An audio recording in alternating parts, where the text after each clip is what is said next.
Well, good afternoon, and I'm not used to saying that. I'm used to saying good morning. Whew! I tell you what, they have really gone back and forth this. 10:30 Eastern Time, 9:30 Eastern Time. I had this show set for 9 a.m. this morning. Then, Court TV said it's going to be at 12:30. Now, what I want to know is at 12:30 their time or Central Time. Who is in here? You guys have been chatting it up all day, and I'm loving it. You have Outdoorsy Life. Hello, girlfriend. Hello, Harley Davidson. Hello. There's our new member right there. Can we all welcome Walking Dead? Can everyone please welcome our new friend, Walking Dead, and welcome your neighbor?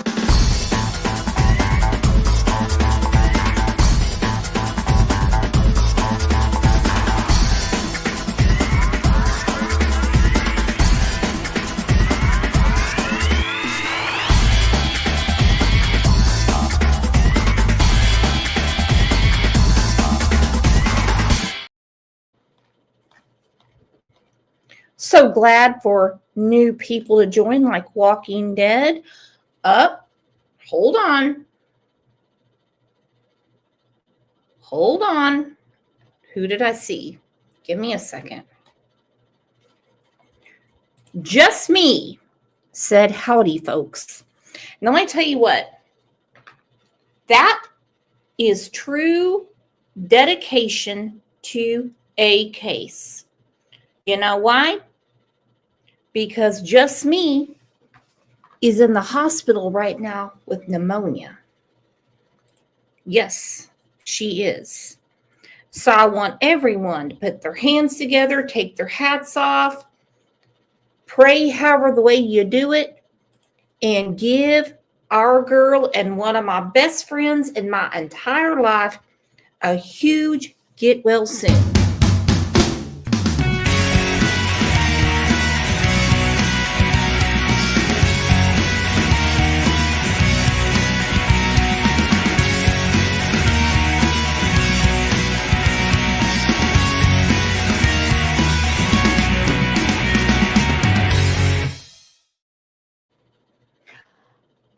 I don't even know where to start because this has been a very long journey for all of this. The first time we spoke about Quentin, little baby Quentin, was October 6th of 2022. And we've had many shows about Quentin. There's been so much stuff going on. I mean, the riffraff with his family. Now, I want to read you all something. You guys have time for a story? I think you might. Let's have some story time, okay? Give me a second. And that's not it. Obviously, I'm not prepared. Reason is I've been trying to send Angel P some stuff, so I really screwed this one up. Hang on. Collections. Nope, I don't have any favorites. Here we go. All right. Now, this has been posted in many places. September 2nd of 2024. Lazy sent a letter, handwritten letter, Sarah Boone style, if you know what I mean, to WTOC. She said, there is no factual evidence against me, none. As in no concrete without a doubt evidence. All the state has is speculation based on circumstantial evidence, period. Nothing, however, based in fact with undeniable proof/evidence. This is what the state doesn't have: DNA, forensics, eyewitnesses, murder weapons, camera, video, time of death, cause of death, no proof of any abuse to Quentin or other children. Woo! Woo, you go with your bad self. We watched the trial. And they did have DNA. They 100% had forensics. They have her dumbass driving around trying to figure out what dumpster to put him in. Oh, hang on. East Texas chick, so glad you're back. Girlfriend, where have you been? I'll tell you what, some of you all, I want to see you guys every day. She said BJ is in the courtroom. Fuck. So that means she's probably going to give a victim's impact statement. She probably is. I think she's still in denial. Not going to lie. I think she is still in denial about what her daughter did.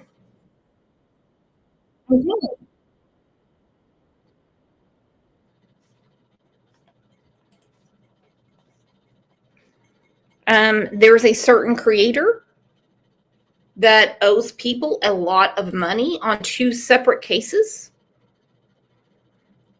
because this creator that people worship for some reason has raised money to help 2 separate families and never made it to go see either one of them.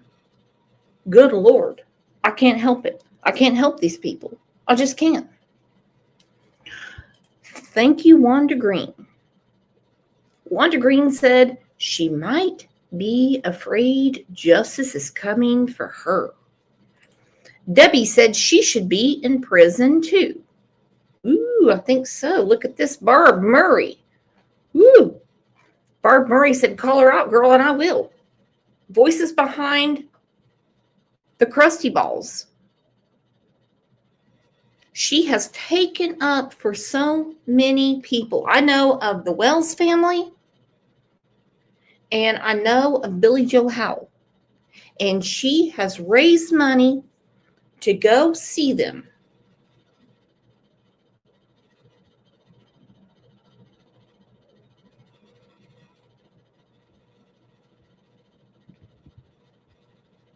So where's that money? That's 2 different cases. Hell, Billy was so excited to have someone in her corner, she put an entire banner outside to say, this is my friend, this is my friend, this is my friend. That's not your friend, bitch. You know why? Because she collected a ton of money in the name of your grandson, Quentin Simon. Put it in her pocket and never went. And I see the other people that humdrum around with these scavengers. It's nuts and it's nasty. And yes, she can have a field day talking shit about me. She can have at it. At some point, people have to have a tad bit of integrity. A tad bit. I know some people say, well, to each their own. Okay, listen. If I said, hey, listen, I need $2,000 to get new tires. And then a month later, I'm like, man, I need new tires. Then you know you got screwed over. And this was all in the name of Sebastian. Shit, not Sebastian. Why did someone say Sebastian? All in the name of Quentin Simon. What an asshole I am. Let's get back to the beginning. A little boy She woke up, her door was open. who went missing. Her 20-month-old baby boy was missing from his pack and play. A little boy Toddler Quentin Simon was who last seemingly just vanished. Child woke off the road. My baby's just a baby.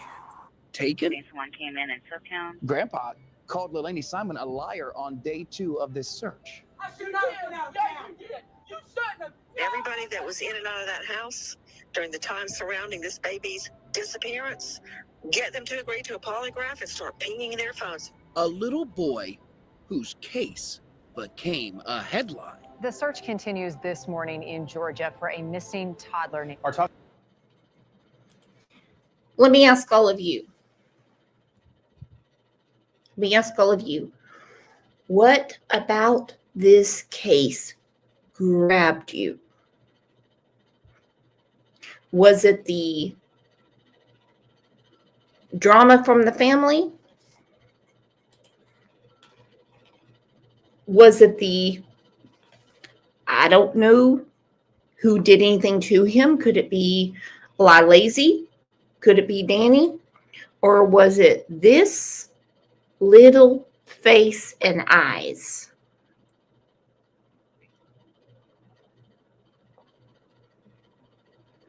I can only speak for myself. This little baby's face and eyes. That smile. That hair. The little chubby cheeks. And then when things started circulating that he was thrown in, not the trash, but the dumpster.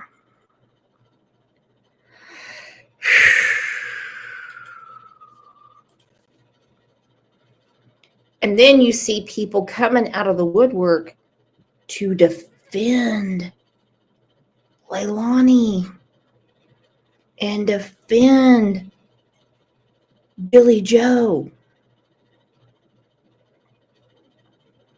And law enforcement was working their asses off. But some people, we don't understand that. We don't know what's going on. Lolo. It's that heinous way that sweet baby boy was treated from me. Thank you, girlfriend. Thank you, girlfriend. You are exactly right. Top story tonight. It's been nearly 48 hours. Has been an entire week. Is back at the Southwest Chatham County home. A little boy whose face gave police a purpose. Yesterday, our team posted this picture of Quentin. A little boy who deserves justice. This afternoon, Chatham County Police Department detectives arrested 22-year-old Leilani Simon and charged her with malice murder, A little boy concealing the death of another lost. person, false reporting, and making false statements. And then I get a text at 9 o'clock saying, "Have I seen Quentin?" A little boy named Quentin Simon.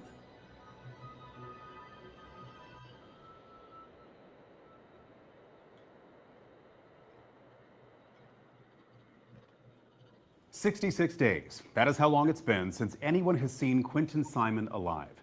Hello, everyone. I'm Ben Singer. And I'm Tina Tyus-Shaw. This is a WSAV special report. Little boy lost. Justice for Quentin Simon. It's been just over 2 weeks since Quentin's remains were found in a Southwest Chatham County landfill. The 20-month-old little boy, his story, and Hold on 1 second. Jamie said she tried to blame the babysitter and Danny too. Despicable. Despicable. Let me tell you why. Because Danny Youngkin was working with the FBI to get information. We know that now. I gave Danny hell. I'm the one that said, "Are you serious? He's in hot Atlanta?"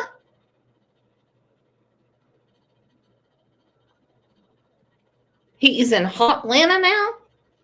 He was working with the FBI the whole time. Michelle Miller said, Danny is at fault too. He knew what she was like. I get what you're saying. I'm being 100% serious. I get what you're saying.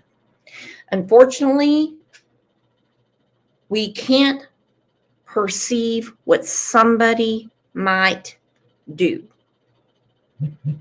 I know there's a lot of hate for Danny. I get it. I totally get it. The person I look at as much, I shouldn't say as much, is Billy Joe Howell, who knew that the powers that be said, your daughter is unfit to be unsupervised with these children. We're giving you permanent guardianship. So in the 6 months,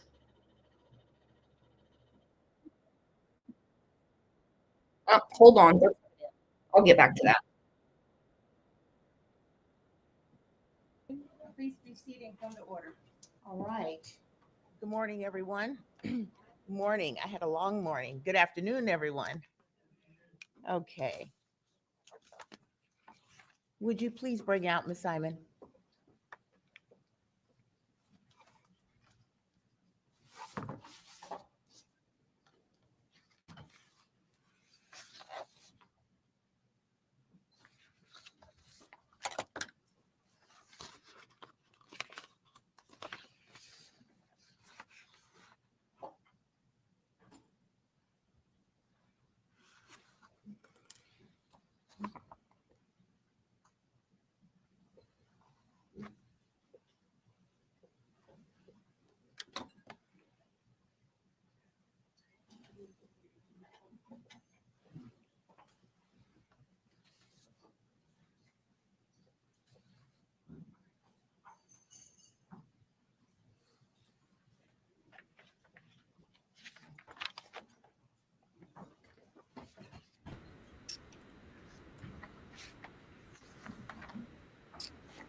Ha!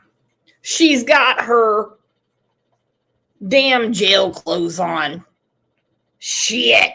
She don't have no more Goodwill sweaters on. No offense to the Goodwill. All right. We are here today for the sentencing hearing of Leilani Simon. This is SPC R22-03364J6, the state of Georgia versus Leilani Marie Simon. Let the record reflect that counsel for both parties are present for the state. Our Assistant U.S. Attorney Tim Dean, Assistant District Attorney Jenny Parker, and Detective Lemons. For the defense, present for Ms. Simon are her attorneys, Martin Hilliard and Robert Purse. Ms. Simon is seated with her attorneys. And with that, we'll turn our attention to the matter at hand. Are there any merger issues? And I believe we have relatively easy merger issues to proceed with. The felony murder counts would be vacated by operation of law, and the others will be handled with the pronouncement of sentence. So, Mr. Dean, turning to the state first, is there any evidence in aggravation? There are, I think, some merger issues with respect to some of the false statements. Let's go back to that. I emailed the court and the defense about this morning. My belief is that some of the false statements count should merge with others. That count 10 should merge factually with 9. That count 14 should merge factually with count 13. And that 17 should merge factually with 16. Is that okay? So that may not exactly be right, but out of an abundance of caution, I would request that the court merge those 3 counts with the ones that precede them. Okay. And once again, to make sure I have those correct, you're suggesting that count 10 merge into 9, and then what was the next? That count 14 merge factually into count 13, and that count 17 merge factually into count 16.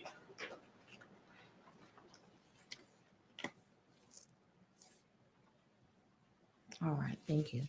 Any others? All right. Your Honor, just for the record, I concur with the court. Count 2 and 3 should be vacated as an operation of law. And I also concur with Mr. Dean. I think factually those counts would merge, and those would be the ones that I would move for merger on as well. So we don't have any objection proceeding in that manner. So. All right, thank you. Okay. Any evidence in aggravation of punishment, Mr. Dean? Yes, Your Honor. The first item in aggravation that I would introduce is what I've marked as State's Exhibit 1. This is a certified copy of conviction from Burke County Superior Court in which the defendant was convicted of criminal trespass reduced from burglary in the first degree. So I would offer that at this time. Okay.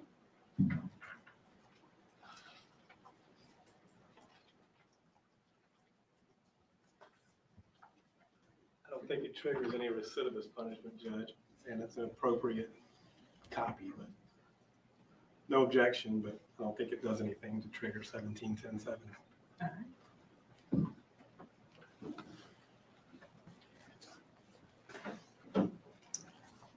Thank you. And Mr. Dean, any other evidence you wish to put forward? Yes, Your Honor, at this time I'm called to take attendance.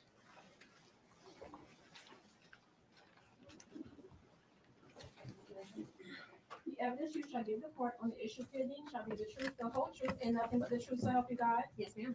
All right. Good afternoon, Detective. Good afternoon. All right. You understand that one of the most important factors the court considers in fashioning a sentence is whether and to what degree the defendant has accepted responsibility, right? Yes. I'd like to ask you some questions kind of designed to get at that, okay? First, I want to ask you about the various sources of information you've had access to during the investigation and then after the defendant was arrested that represent kind of sources of statements that she made, things that she said about the case, okay? Let's start with interviews. You interviewed her a number of times, right? Yes, I did. And there were some other law enforcement interviews that you didn't participate in, but did watch. Correct, yes. You've talked to witnesses who have talked to her. Yes. For instance, Melanie Bowling, Billy Joe Howell, the defendant's mother. Yes. You have seen the news interview that she did during the investigation. Yes, I have. And have you also monitored her communications from the jail during the time that she spent there between her arrest and the trial? I have. Listened to many of her phone calls from the jail? Yes. Read emails that she sent from the jail? Yes. And read letters that she exchanged with a pen pal, right? Yes. You've also watched some video recorded, like video visits that they can do, Yes. sort of like a FaceTime type thing. Yes. Okay. So you've seen her talk a lot. I have. You've heard her talk a lot. Yes. Those various statements have included some stories about that night, right? About what happened or what might have happened. Yes, they have. Let's talk about the abduction story. Tell us about the abduction story or stories. Yeah, so that initially started on October 5th. That was the initial story that she came up with was Quentin was abducted by Bubba.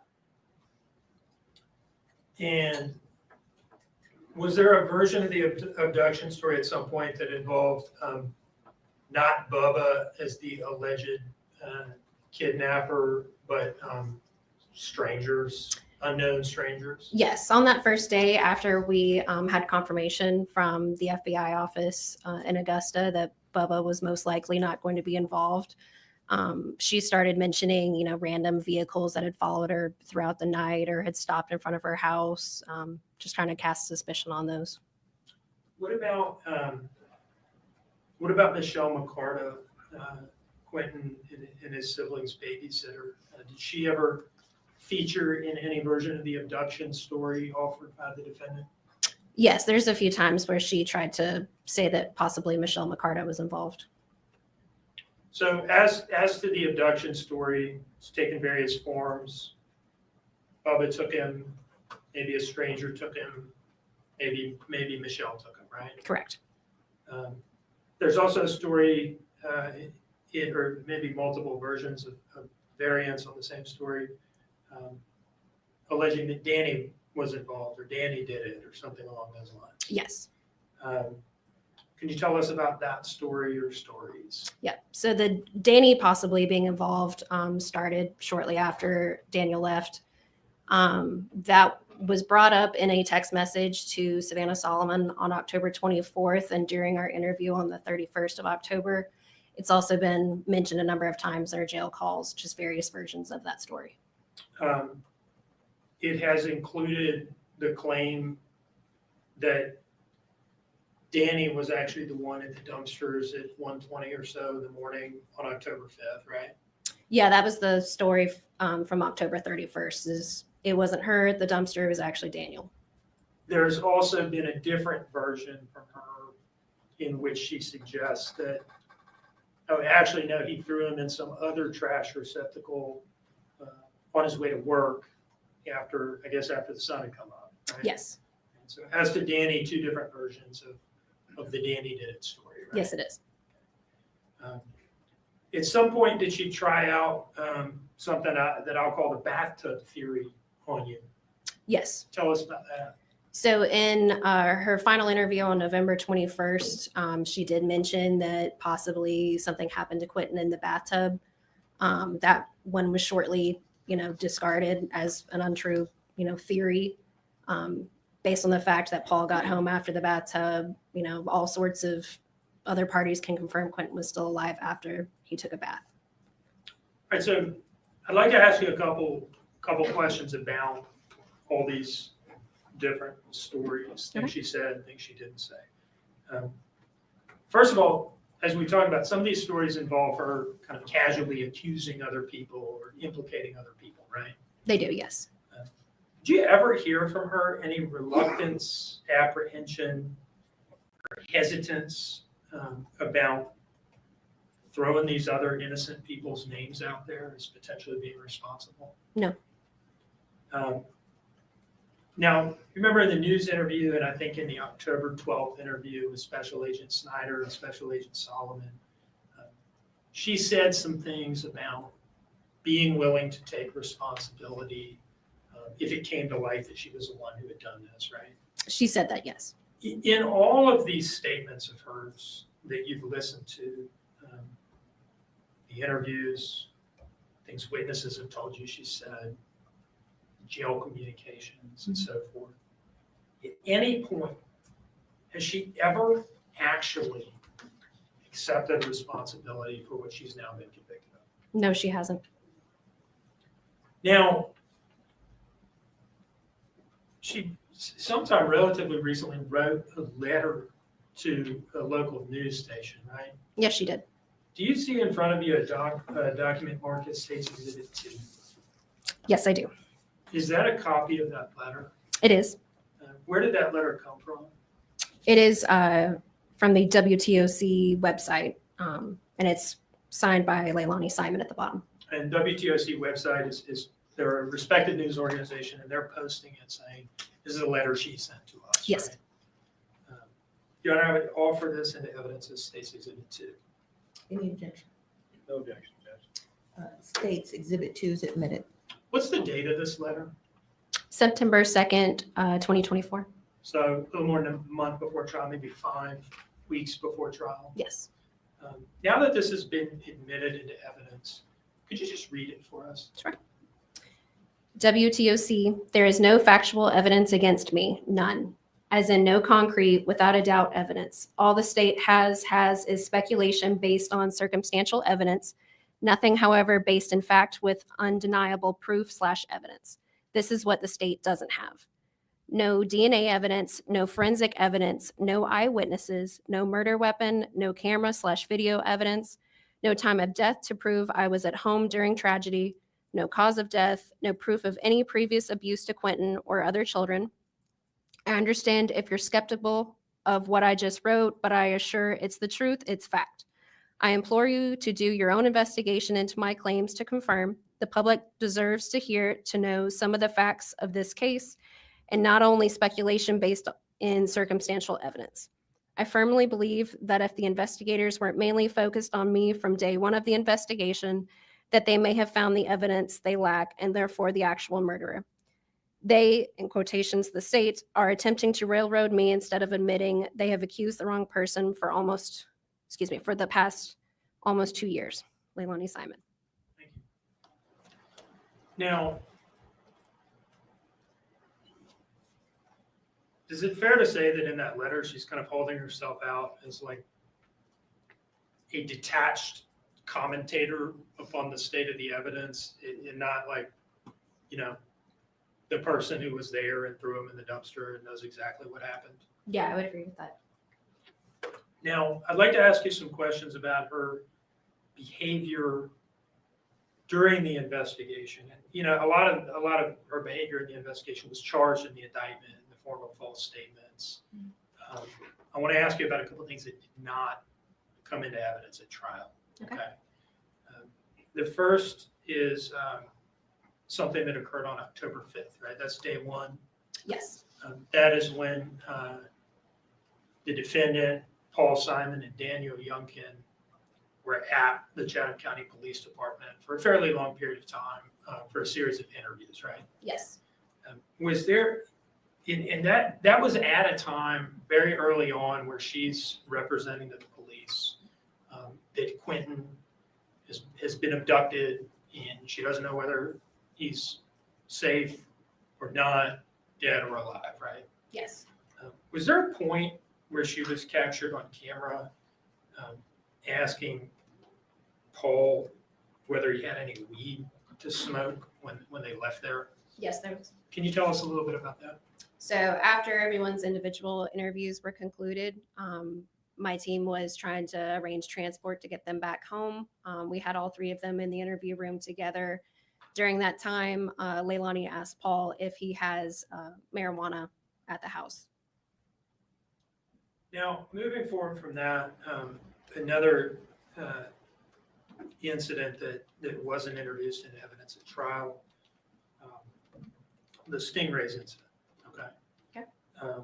That was on October 18th, right? Yes, it was.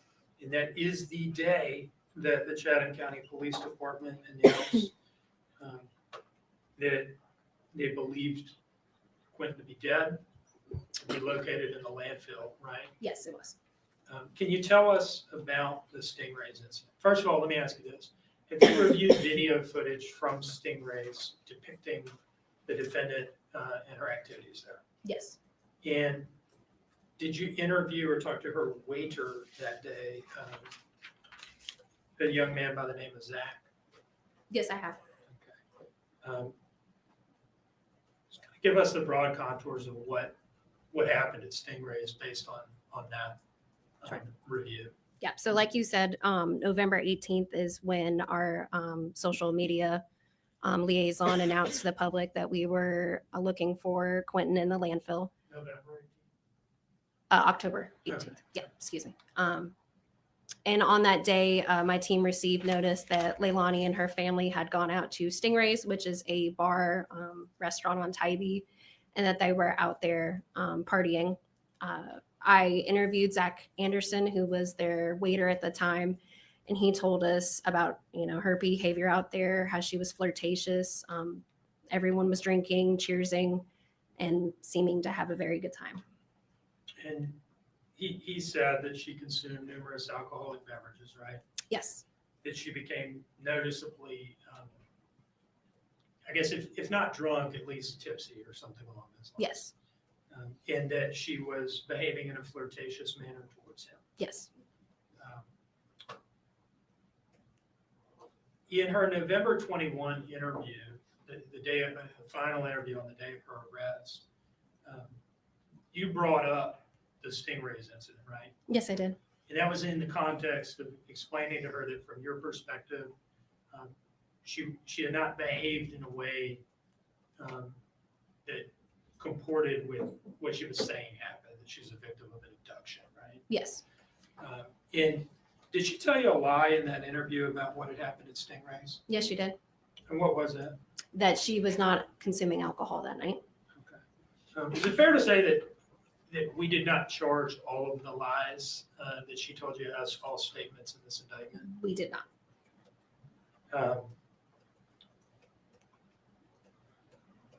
I'd like to ask you about one more aspect of the defendant's behavior during the investigation, okay? At some point during the investigation, she entered some kind of a substance abuse rehabilitation program, right? Yes. And this was an inpatient deal? It was. Where you lived there? Yes.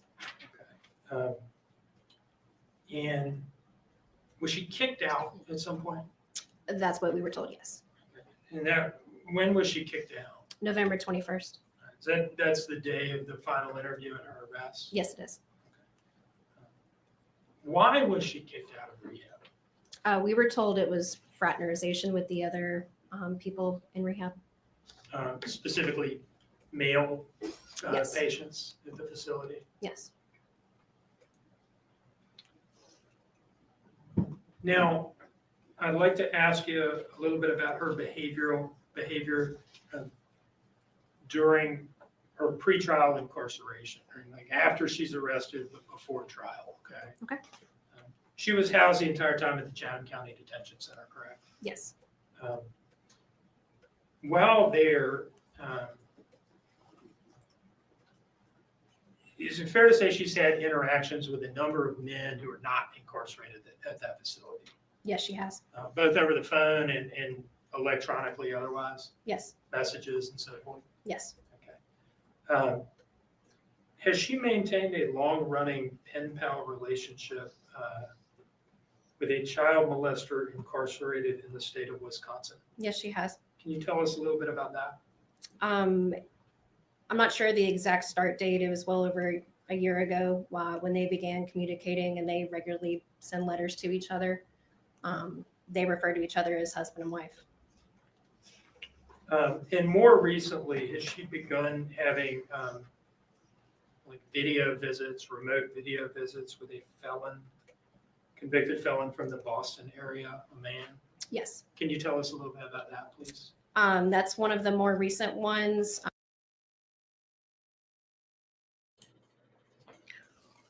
What the actual F?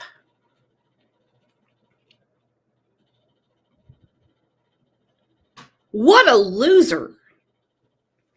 Jinbug, my cactus girl, she said, what the F? I know.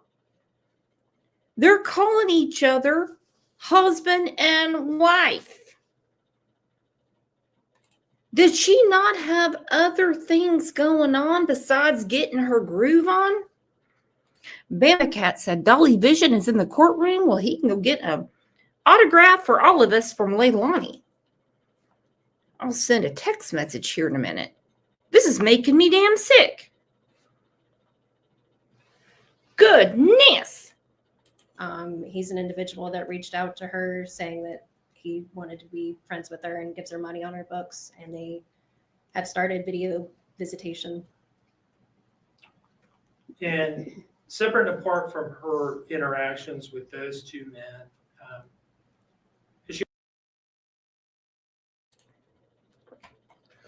here I go again, jumping in. We just watched Susan Smith's parole hearing yesterday. We know that she's always got love on the run, love on the run, love on the run.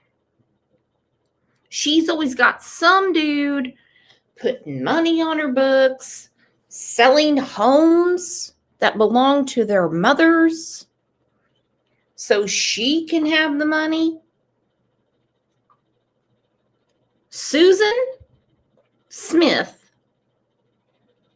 and Leilani Simon are the same character. And I cannot wait to get that damn FOIA back that I already applied for, to listen to how she is sitting there doing all that sexy talk with these derelicts. You heard the GBI agent. He keeps money on her books. Come on. Come on, let's get to it. She also been accepting money put onto her books from other men around the country or even around the world, perhaps. Yes. Can you tell us a little bit about that, please? There's been a few throughout the last 2 years. The most recent one, the one that she began video chatting, that's one that's saying he's going to regularly put money on her books. So based on the on your review of the letters, the video visits, maybe phone calls as well, does she seem to be enjoying and encouraging the male attention that she's received since being arrested? Yes, she does. I'd like to ask you a couple of questions now about her behavior during trial. Okay. We've touched.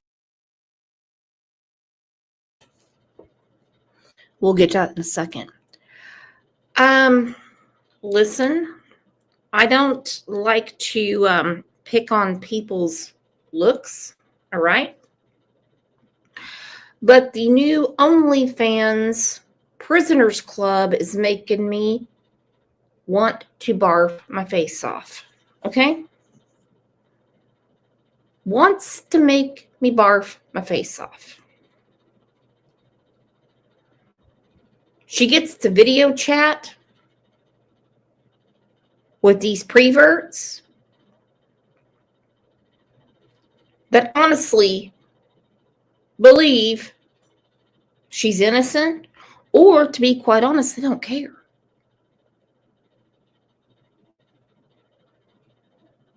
They don't care. They're like, hey, seems like she's good to go. I'm going to write her a letter and put some money on her books. She's going to get her beefaroni. She's going to get her Diet Pepsi. I'm going to get me some nudie pictures. She's doing good. She got her GED. What they forget is this.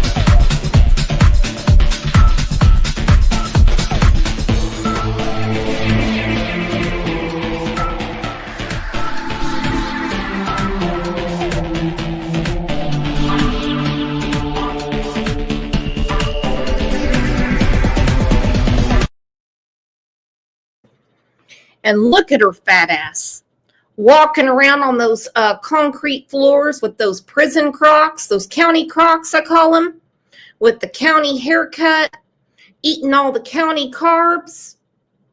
I bet it takes her a month of Sundays to have a healthy shit. You know why?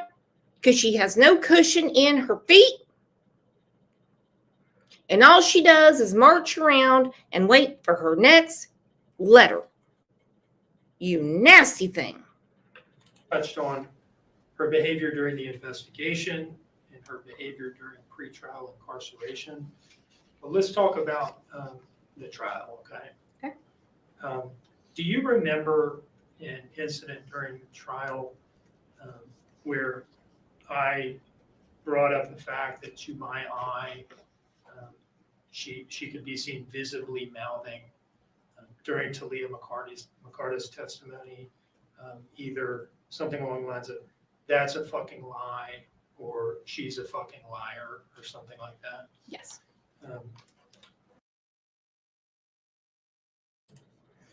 I love when the DA speaks dirty to us. Did you see her mouth? That's a lie. She's a fucking liar. And she's sitting there going, mm-hmm, mm-hmm, mm-hmm, mm-hmm.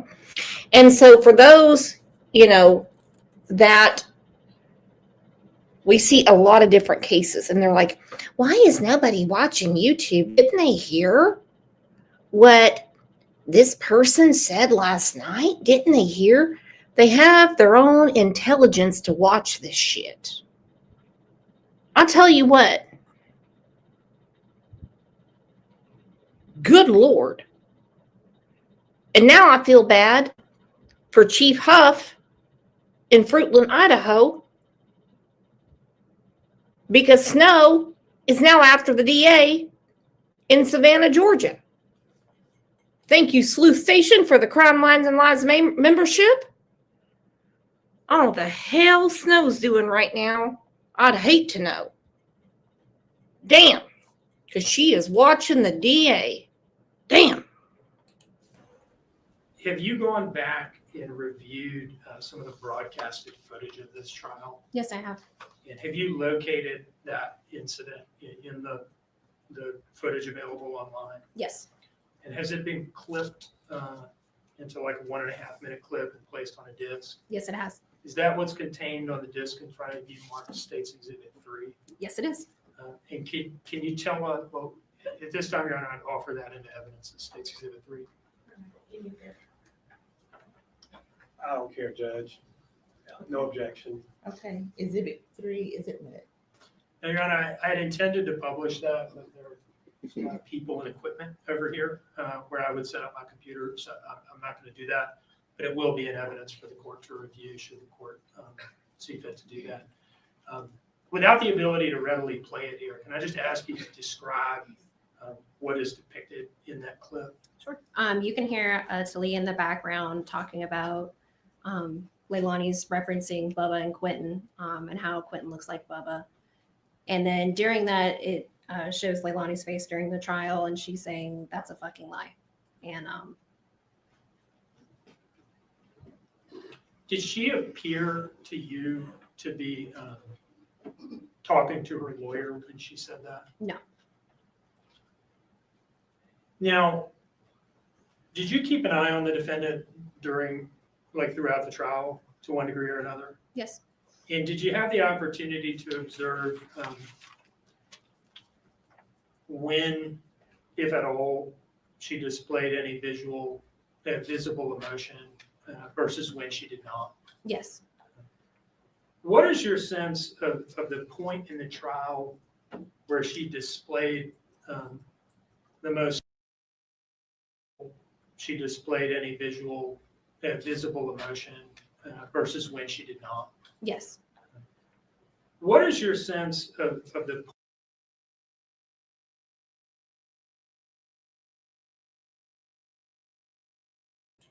This is great. There was Dolly. I'm going to try to call PJ right now. Actually, I'm going to try to call him in the courtroom. Give me a second. Oh my God. This is no laughing matter, but I'm going to try to call. Hang on. Look at that. What the fuck? I am loving this. Where in the hell, PJ? There she is, PJ.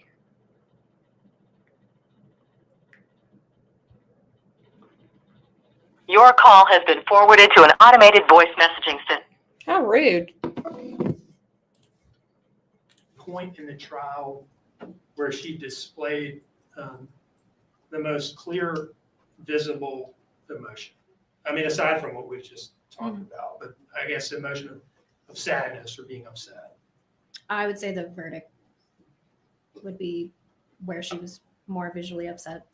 What about when Quentin's dismembered foot or pieces of his skull were up on the screen in front of her and she was looking right at him? She didn't appear to be upset. Now, I'd like to ask you a couple questions about, about the money associated with the landfill search, okay? Okay. It's not really what this case is all about, but I do want to just put a couple things on the record about this. Have you reviewed some emails and talked to some people to get a sense for how much money the landfill search effort cost the Chatham County Police Department and the FBI, and therefore, the taxpayers? Yes. That includes, those expenses include things like travel and lodging for some of the FBI agents who came in from out of town to participate, right? Yes. Equipment, boots, Tyvek suits, all that kind of stuff. Yes, it does. Heavy equipment rentals. Yes. Excavators and things like that. Yes. And is it fair to say that also overtime pay, right? There's a lot of overtime pay for people. Yes. Is it fair to say that the cost of the landfill search appears to far exceed, I'll say, $500,000?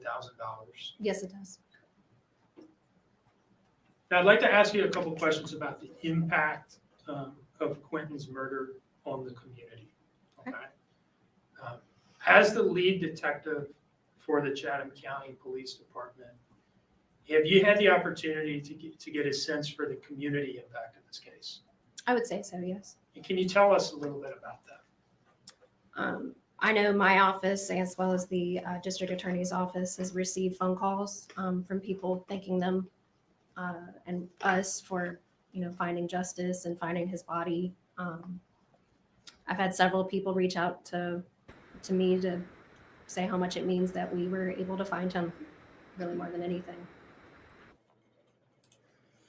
Okay, by the way, I don't know if you all remember the show we did when we collected money.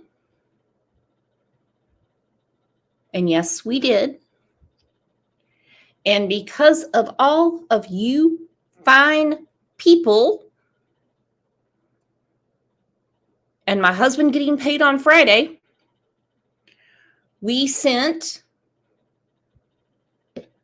breakfast and we sent sub sandwiches for the night crew. So let's all, to Chatham County, give ourselves a pat on the back.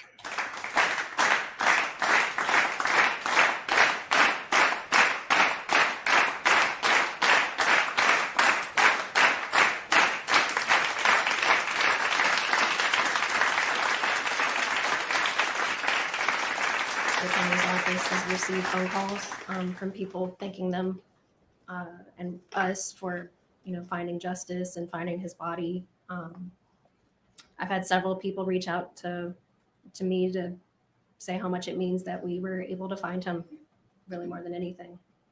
People in the community took an interest in this case, right? Yes, they did. And a lot of people seem to have come to care about Quentin that never even met him. Is that fair to say? Yes, it is. I'd like to ask you a little bit about the effect, the impact on some of the police officers involved in this case, okay? Okay. And we don't need to go into this in great detail, but is it accurate to say that a number of police officers sought out counseling services after either having been involved in the initial response to the house or having been involved in the landfill search, or both? Yes, it's accurate. And do you know some of those people? Yes, I do. One of the people in the community who was affected by this case was Donner Johnson, right? Yes. And can you remind us who Donner is and what his role in the investigation and in the trial was? Yeah, he was our point of contact for the landfill off of Little Neck. He was there with us every step of the way until we found Quentin. Has this whole thing had an effect on Donner? Him and his coworkers, yes. Can you tell us about that? Donard and I have had several conversations about what it's like for them to still work out there, knowing that part of Quentin's remains are still in the landfill. He and his team have had a tough time still working there. Now, have they, has he or have they done anything to memorialize Quentin's memory out at the landfill? Yes, they have. Can you tell us about what that is? In one of the areas that we had set up for the landfill search, Donard and everyone at Waste Management set up a large memorial for Quentin. It has a headstone, flowers, and a photograph of him. And who paid for that? The landfill. Do you see in front of you, I think it's 3 images that are marked as State's Exhibit 4? Yes. Are those pictures showing the memorial that you just talked about? Yes, it does. Could you hold those up and for the judge and just kind of walk through what we're looking at in these pictures? So this is the plaque right here. It's a marble stone plaque, and they've done some landscaping around it. This is a better view of the plaque. It has a photograph of Quentin, and then they have a nice flower bed around it. And then the last picture is what, just kind of a closer view? Yes.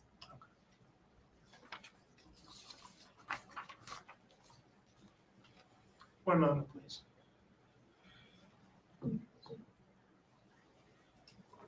I have no further questions, Your Honor. All right. Mr. Hilliard, Mr. Purse.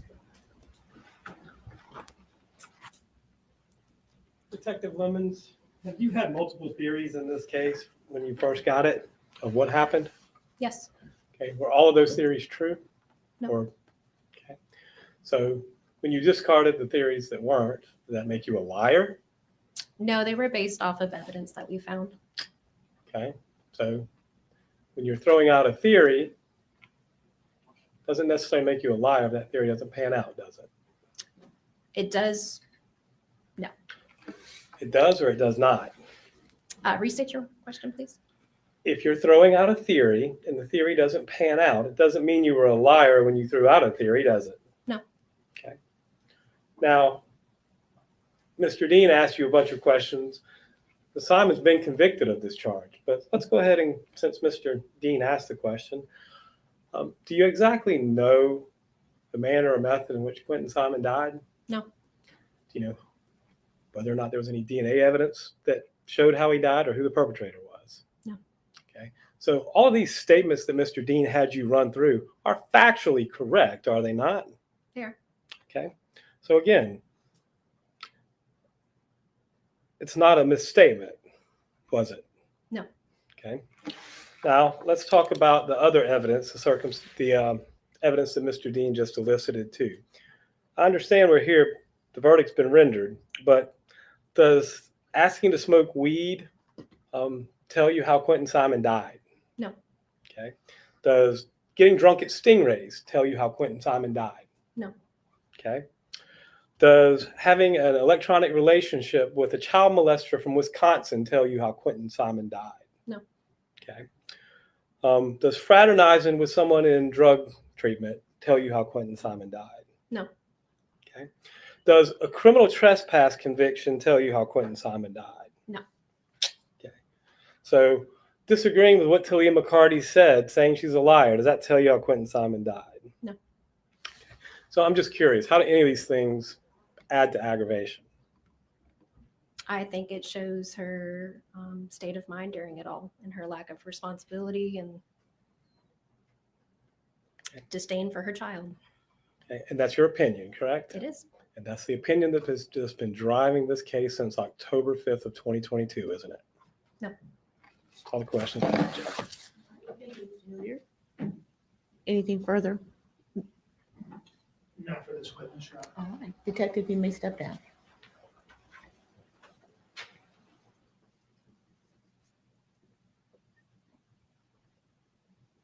Mr. Dean, you may call your next witness.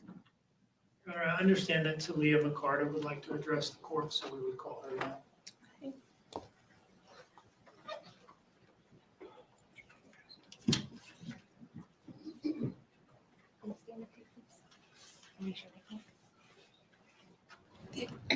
The evidence you shall give the court on the issue pending shall be the truth, the whole truth, and nothing but the truth, so help you God. Yes, ma'am.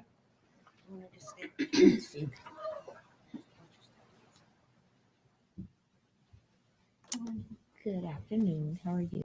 I'm good. How are you? Hi, how are you? I'm good. How are you? I'm doing well, thank you. This is not like the trial in the sense that I don't have a bunch of questions prepared for you at this point, okay? Yes, sir. This is your opportunity to tell the judge what Quentin meant to you and how this has all impacted you, and I suppose your family more generally. So have you thought about what you would like to say to the This beautiful girl on the stage, on the stand, is the babysitter's daughter. And Kimberly Mann, thank you for gifting the Crime Lines and Lies memberships. You're absolutely wonderful. CK said, is this a death penalty case? No. Nope. She will not get put to death. Nope. Nope. No, she won't. judge about Quentin? Quentin was like a little brother to me. Quentin meant a lot. Just seeing him smile every day, waking up next to him, he would stay at the house a lot. Missing him every day, not waking up to see Quentin, not being able to go get Quentin no more. It's a lot. My family loved him a lot. I missed him walking around the house with cheese in his hand saying bubbles. I miss him just lighting up the room. I miss looking at his little bow legs just run across the kitchen. Just hope he gets justice. Let me ask you this, and this is not something that we've talked about before, but it does occur to me to ask you the question. If Leilani had just come to you and your family and said,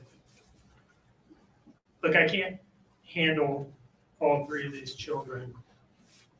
Will you take this one?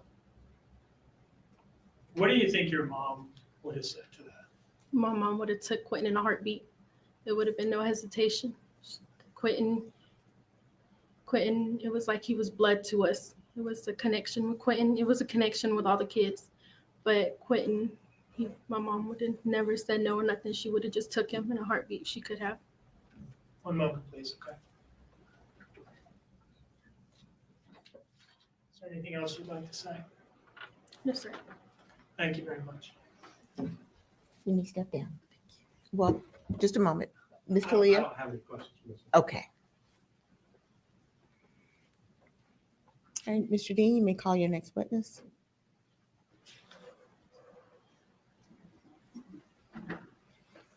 State restaurant. Thank you.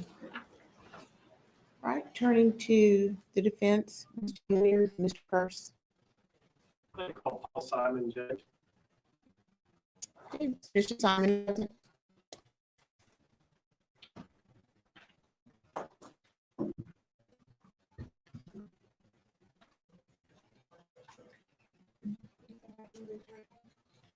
The evidence you shall give the court on the issue pending shall be the truth, the whole truth, and nothing but the truth, so help you God. So help me God.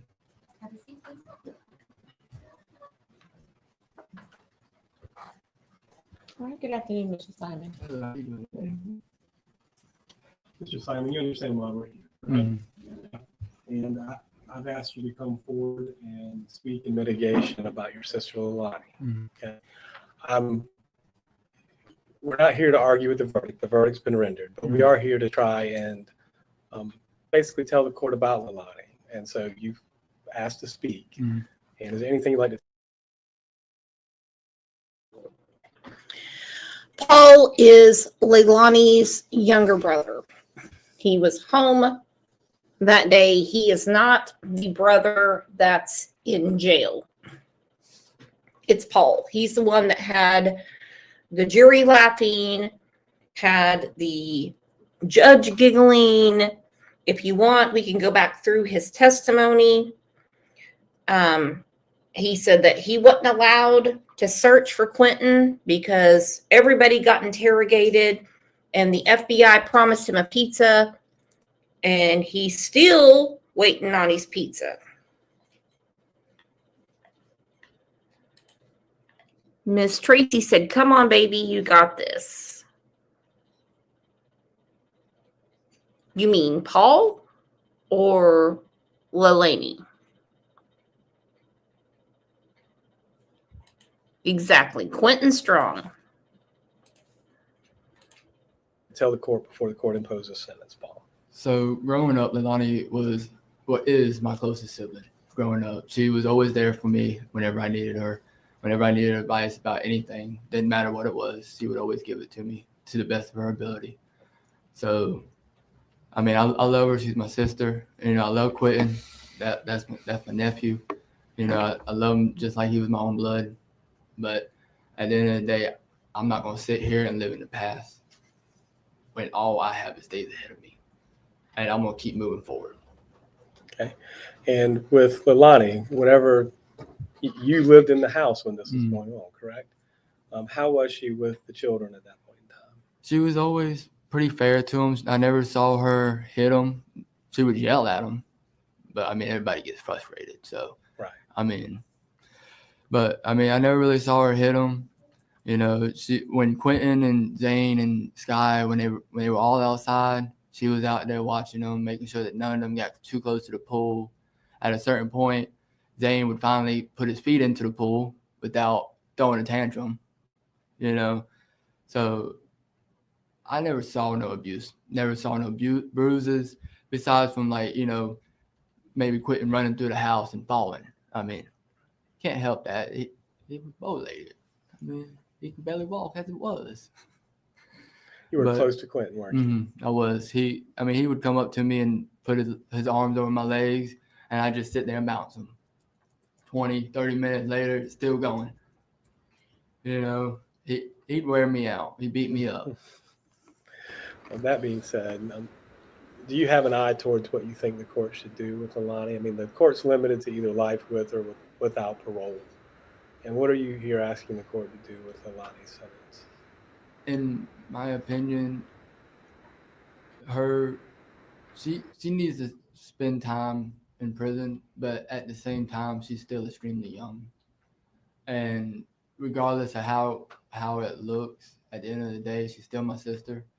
And I feel like even though she was convicted of what she was convicted of, she still deserves a chance, even if it's later in her life, to have an opportunity to live her life still. And that's what you're asking for, correct? It's life with parole, correct? Yes, sir.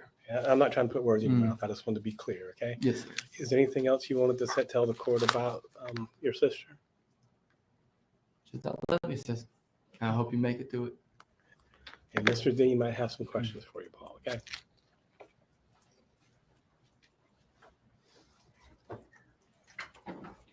No questions, right? All right, thank you. Mr. Simon, you may step down.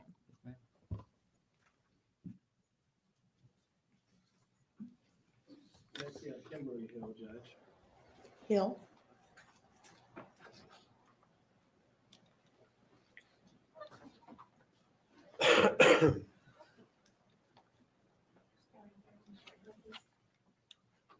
The evidence you shall give the court on the issue pending shall be the truth, the whole truth, and nothing but the truth, so help you God. Yes, ma'am.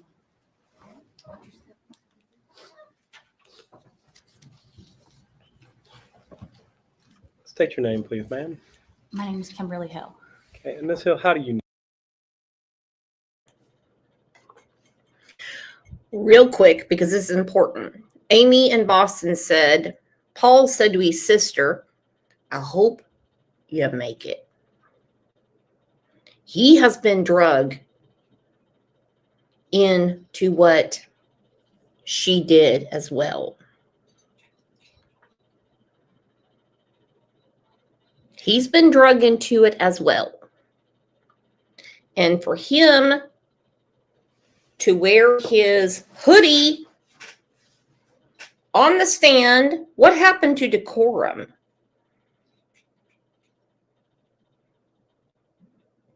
When we go in public, especially to certain places, we dress for the occasion. Salvation Army sells ties for 10 cents. Okay? We don't wear vests like old girl here with unwashed hair. We don't show up in dirty jeans. Hell, Leilani looks better than them.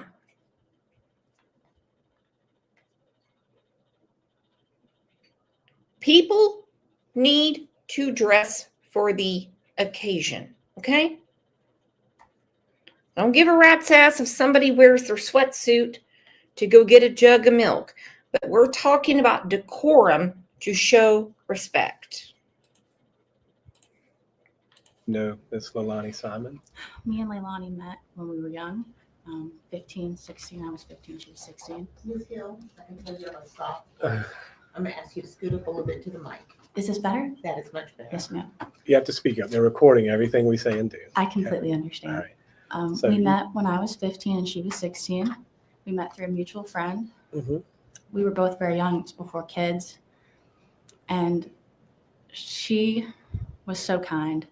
I was very clueless and dumb at 15. I came from a very sheltered home, and she could have taken advantage of me very easily.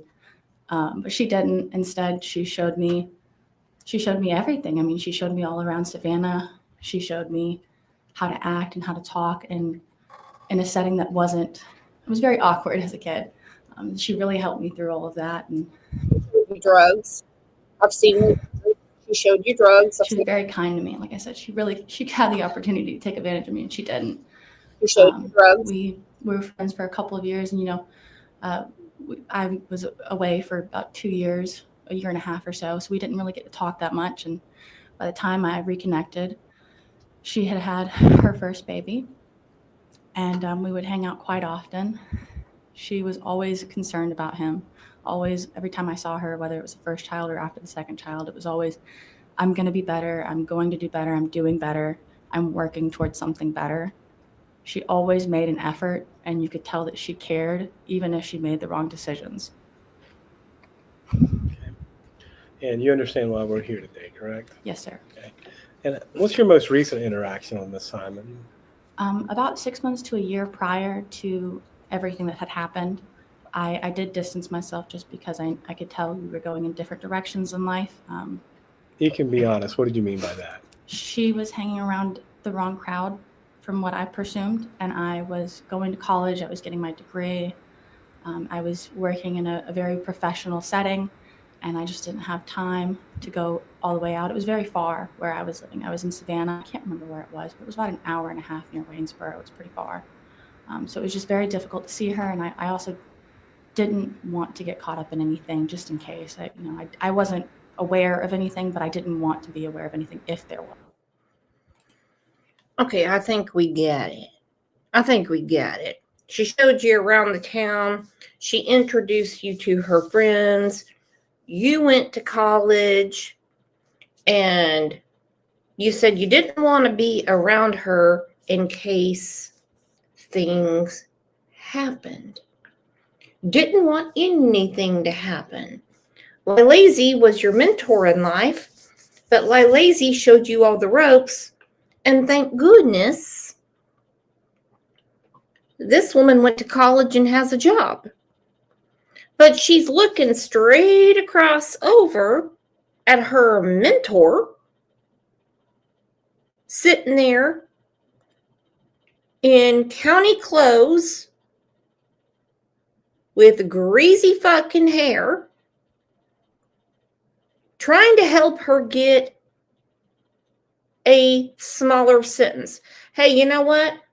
Hats off to this girl even trying to help her, because I wouldn't. And that was probably, if not correct, 2021, early 2022. Like late 2020, early 2021 is probably around the last time that we had hung out. Have you reconnected with her since then, since this all transpired, or no? No, sir. So basically, your experience was as teenagers for the most part. From 15 to 2021. Okay. So for about 5 years. Yes, sir. Just trying to nail it down. Of course. And you understand what we're here for, but that's the person you remember, is that Yes, sir. kind, gentle soul. Even though everything happened, it wouldn't be right for me to not come here and speak on what I experienced. And that's all the questions I have. Is there anything further you'd like to add? I hope you're doing okay. And Mr. D might have some questions for you. Okay. Thank you. Just give me 1 second.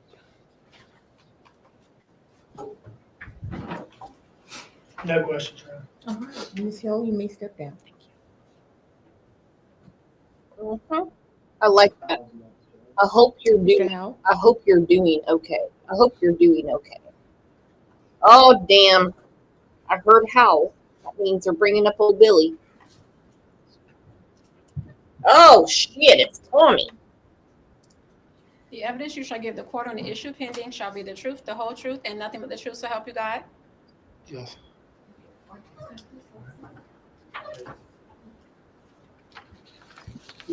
Judge. State your name, please, sir. Thomas Howell. Hey, Mr. Howell, how are you related to Miss? I am Lalani's stepfather. Okay. And how long have you been her stepfather? Well, about going on 12 years. So not like 2 years ago, No, 3 sir. years ago. So it's been a while. Yes, sir. All right. So you helped raise her, right? So, yes. Okay. And you're married to Billy Joe, Yes, just to be sir. clear, correct? Yes, sir. Okay. And Danny and Lalani and Quentin and Zane and Sky were all living with y'all in October of 2022, correct? Yes, sir. And at that point in time, either you and Billy Joe were working or you were at home, right? Yes, sir. And just to be clear, how long would y'all be gone when you're out working? Well, at that time, I was working in Anderson, South Carolina. And so some weekends I'd have to work weekends. So I just stayed there the whole week. The other weekends, when I did only work, we work usually our standard hours is 4 10s. So I'd come home on the weekends and then go back Monday morning. So it's normally like 4 on, 3 off. Yes, sir. Okay. And that's what I was trying to get to. So you'd be gone for 4 days and back for 3 days. Yes, sir. Monday through Thursday. I'd come back Thursday night. Right. So, and you understand we're here for sentencing today, correct? Yes, sir. And you also understand the sentencing is limited. I mean, it's either going to be life with parole or life without parole, correct? Yes, sir. And I'm asking you to tell the court what you'd like to tell the court about Lalani in fashioning that sentence. Well, Alani was very smart. In school, she could pretty much take a test and not study for it and pass it. I mean, that's how smart she was. And like I say, when you're not on drugs, you're a totally different person. And Lalani just got it. Okay, let's talk about the classes that she was in. Okay. This girl didn't graduate high school. She was living under his roof and Billy's roof. They could not control her according to them. So all her straight A's and all that shit, listen, she was taking like freaking 3rd grade classes. Okay. My cat OJ could get good grades that shit. Into drugs, and it just I guess maybe you could say made it somebody different. And pretty much all I'm asking is, I am so damn tired of these parents saying, well, she was living right there with me. She had a bedroom.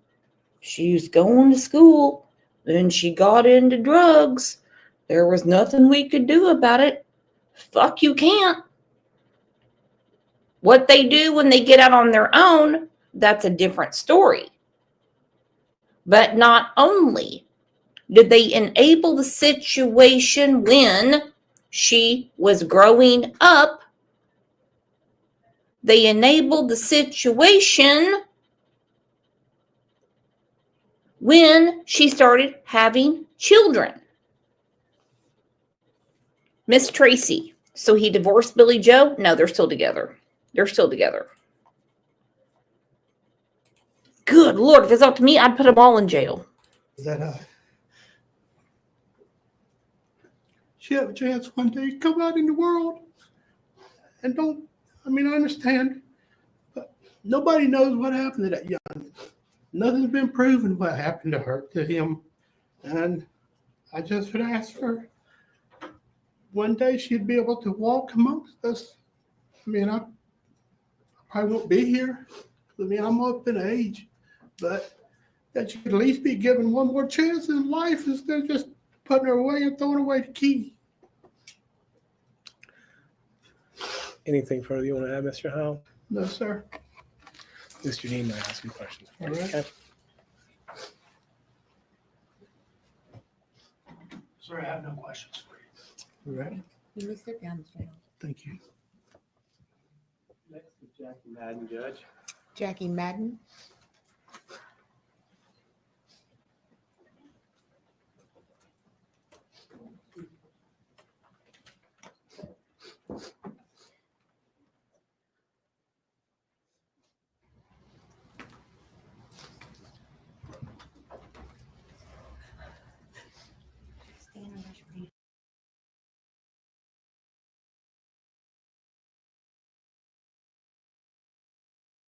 Thank you, Amy in Boston. Nothing has been proven? Are you kidding me? They're begging for another chance for her? We got Billy on the screen crying. What about Tommy Howell that spoke to the news and said, I don't know what's wrong with her, but she's always lying. She's always lying. What about Curtis that was on our channel that said he came by there to help them search for Quentin? And that same day he was there, Tommy got into it with Billy and said they're not taking my truck because all they're going to do is go get drugs. And I do not need anyone coming after me. I don't mean you guys. I know people that watch the show some other times and they're like, but addiction's a problem. She can't help it. She's addicted. I can't do anything about that. We're talking about baby Quentin. Because she was in our lives full time, we were able to see a Leilani that has not been depicted over the last 2 years. Leilani was happy, full of life, still is. Unfortunately, she's not able to show it right now. She has the biggest, beautiful smile. She's beautiful inside and out. We watched her protect her younger brother. Gosh, she protected Paul like there's no tomorrow. She would protect him against others, whatever that took. She helped him with school. She was happy to help interpret him when needed. He had speech difficulties, and sometimes was difficult to understand, but being just a little better than a year apart, she could sometimes understand, and she had better language skills than he did. She did very well in school. She attended a Montessori school for her younger elementary school years, which requires independent learning, responsibility for a student's coursework. It requires the ability to make decisions about how one completes their weekly assigned work. Her progress was similar to that of her classmates. Her teachers rarely had concerns with her academic abilities. As a teenager in middle school, she experienced bullying. Although this was concerning, she still excelled. She was proud to be successful in school and took ownership of her responsibilities as a student. Does all of this mean that she was a perfect student? Absolutely not. Oh, does it mean that she didn't make mistakes as a young adult, as a teenager, as a child? No, it does not. Also, she was. We all do. We've all gone through that. We know what it's like to be a child. We know what it's like to make mistakes. We do it as adults all the way up until the time we pass away. Don't kill our kids. We don't kill our kids. She was independent. She did her chores without being directed to. She was responsible. Uh-huh. She eagerly fixed dinner if her mom worked late, and I did experience that, so it's not hearsay. Yeah, that's the reason I She saw. could follow directions, both written and oral, if needed to prepare a meal. She was a good cook, and she loved it. I've watched her and my sister come together and have the best time doing so. They'd laugh, be silly, and have fun. The end product was a great meal. It was never a chore or work for her. She was always eager and sometimes sheepish or reserved to learn new things. She loved to help others. My mom, her grandmother, always needed help around the house. She would go help her often, several days a week. There was a 40 to 45-minute drive one way, but that didn't matter to her. Sometimes my mom gave her gas money, but not always. Leilani would go regardless. She loves her Mima. The grandsons, however, they're just too busy. They had their own lives. They rarely went over there. So this helped increase my mother's and Leilani's bond, as Leilani had the most time with my parents. Now we get to Leilani as a mom, and this is what I saw. I didn't see her every day. It was on occasion. But this is what I saw every time I saw her. Leilani loved and displayed love for all three of her children equally. I never saw her treat any of them differently. I never saw her discipline them by means other than verbal redirection. They, the children, were never hit, grabbed, shoved, hollered at, talked down to or about, called names. They were never disciplined by any derogatory means. The children were clean within reason. They're boys. Boys are dirty. They do it quickly. Boys climb. They fall down, and sometimes they fall up. They play hard and sometimes rough. All these things make for dirty boys who often have boo-boos, owies, and bruises. I've raised 3 of them, so I'm very well versed in that. They weren't filthy in a manner upon which they appeared uncared for or abused. The boys were healthy in appearance. I never saw them malnourished or starving. Quentin, though, with his beautiful soul, beautiful smile, and lovable legs, loved food. He always tried anything new without hesitation and liked most of it. He was a happy child, and he loved to eat, and it was never because he was unfed. That boy just loved to eat. I speak a lot of the boys because I had the most time with them. We only had 5 months with their sister due to this tragedy. The little I saw of her with her mom, she was completely in love with her. She was so proud to be her mom. She was proud of and loved all 3 of her children equally. She never treated any of them differently, even when they had extra challenges. The oldest definitely had extra challenges and could be a little difficult to take care of sometimes. Of course, she had experience with that too, because so does Paul. He was diagnosed with autism when he was a young child. So we had lots of challenges there. There's a lot of conversation in and out of the courts displaying Leilani as a monster who mistreated and neglected her children, especially Quentin. I never saw neglect, but she would pass off some of their care on to others from time to time. The children never resisted going to or with their mom. They loved her and loved being with her. Regardless of what the media and testimony says, I have seen the children go into hysterics upon drop-off at the babysitter's house. This happened the day after Sky was born.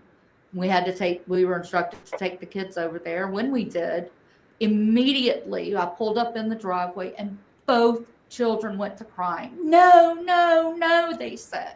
No, and cried the entire time as I dropped them off. It broke my heart.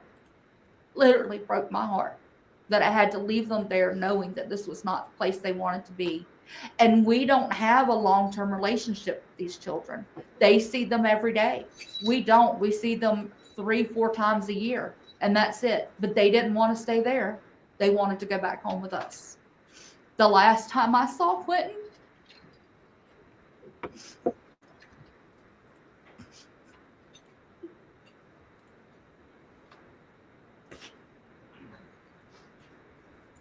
some tissues if you need them, Miss Madden.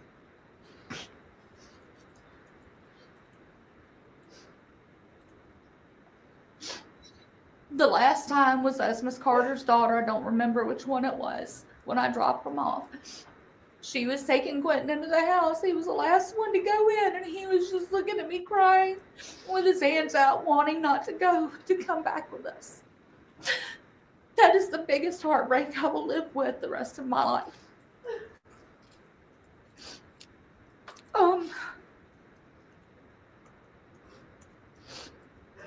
This is important because it helps to show that all is not as has been depicted.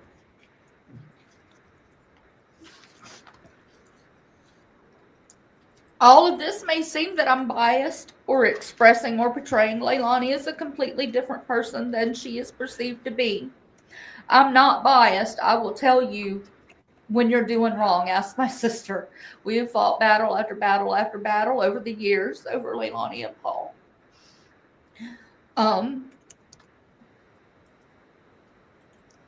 You see, I did not get to see a Leilani who used drugs. I've heard she did, but I never saw any evidence of it.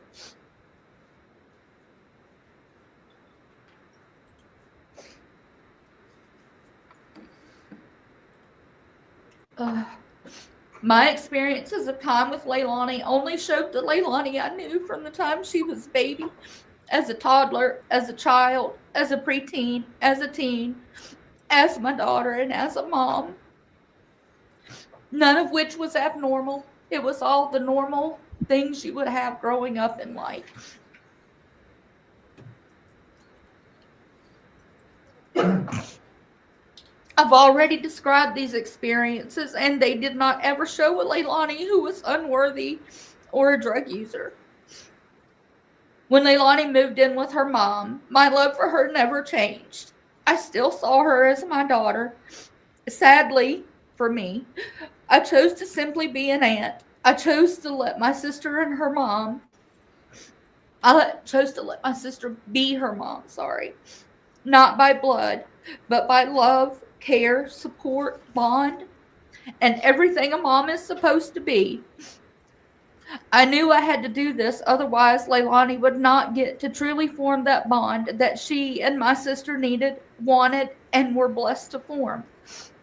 This was the kind of bond, a beautiful bond, that I saw with Leilani and her own children. I do wish, though, that I had maintained a better bond with her that showed her how much I loved her, because I do. Fast forward to October 5th, 2022. This date and the events and news to follow completely cripples my heart. I searched and searched for a way to describe my feelings about the loss of our precious, loving, beautiful Quentin. After a while, I finally figured it out. I was crippled, completely crippled. Crippled with fear of what was to come, anxiety, uncertainty, lack of understanding and comprehension of how such a thing could happen in our family. After all, as they say, this is what you see in the movies. Hurt, sorrow, dismay, anger. I was and am angry at the fact that drugs caused the tragedy to happen in our family. Drugs took Quentin and Leilani from us. Quentin will forever be in my heart, my thoughts, and loved by me, but his life, his body, his love will never be seen or fulfilled due to the influence of drugs. As for Leilani, her life will never be the same. Angry that even though Leilani and Danny were both present in the room with Quentin and the other two children, only Leilani was charged and convicted with the murder of our precious little Quentin. Angry that there's no evidence provided by the prosecution or otherwise presented during the trial that 100% proves that she was the one who murdered and disposed of Quentin's body. Angry that they both, Leilani and Danny, provided a setting that was dangerous for the children. They both used drugs. They both were under the influence on October 4th and 5th. both parents whom had altered abilities to provide proper care for these 3 children. Drugs led to 2 parents with altered abilities to function with clear and responsible behavior, rational decision making, that caused the death and loss of our Quentin. Angry that drugs took away Quentin, his siblings, and Leilani from our lives, from our family. Therefore, the only way to simplify the way my head and heart could process this into a single definition was, it's crippled. This will never go away. Now, all of this said, do I think there should be consequences for Leilani? Absolutely, yes. I do feel that she needs counseling. I do feel that she needs to complete a long-term multi-step drug rehab program. I do feel that she needs to complete multiple parenting classes. I've seen the difference that counseling and parenting classes have made for my sister. I know this isn't about my sister, but my sister affects Leilani. My sister, is definitely a better person, a better judge of character, and decision maker. I struggle to say jail time for Leilani because my heart struggles.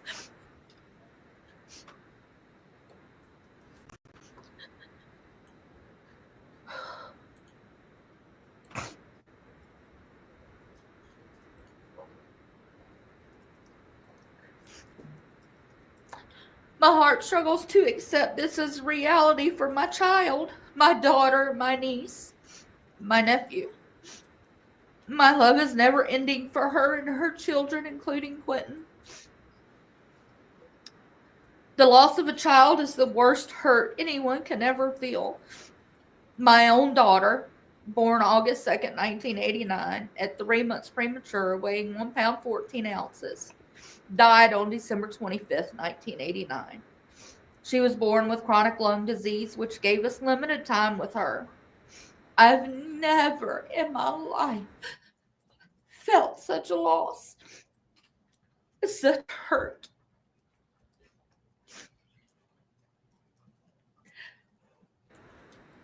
I think this woman missed the plot. Okay? No parenting class is going to bring back Quentin. Okay? Drugs didn't kill Quentin. It was Leilani's absolute hatred for her child. And this whole because Danny was home too, and he was on drugs too. This is not a drug trial. The trial is over, my friends. The trial is over. She was found guilty.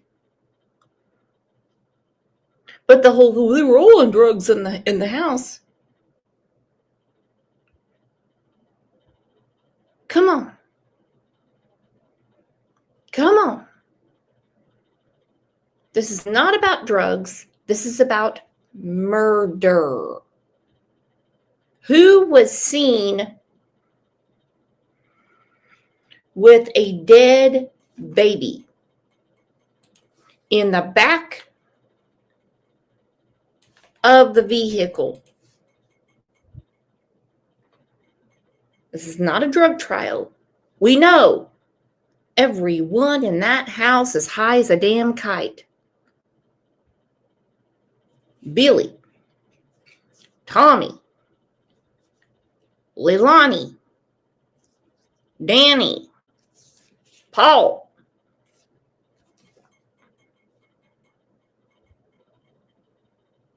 Leilani was convicted by a jury of her peers of murder. Still having a chance to address the court and say what's on your mind. Would you like to do that? Yes, sir. Okay. And you can either speak naturally, or I can ask you questions, or you can read from a prepared statement if you'd like to, Ms. Howell. Which do you prefer? Not trying to put you on the spot, but you were unsure before. I am still unsure. Okay. I know drugs has taken and had a huge impact on our entire lives. Even as Leilani's childhood, I failed her as a mom. I allowed addiction to take over my life at a young age. And you and your brother were just babies. And you lived with my sister. And I made sure you were okay. And through those times, it was still really hard on you because you wanted your mom. Just like I know they're going to want their mom.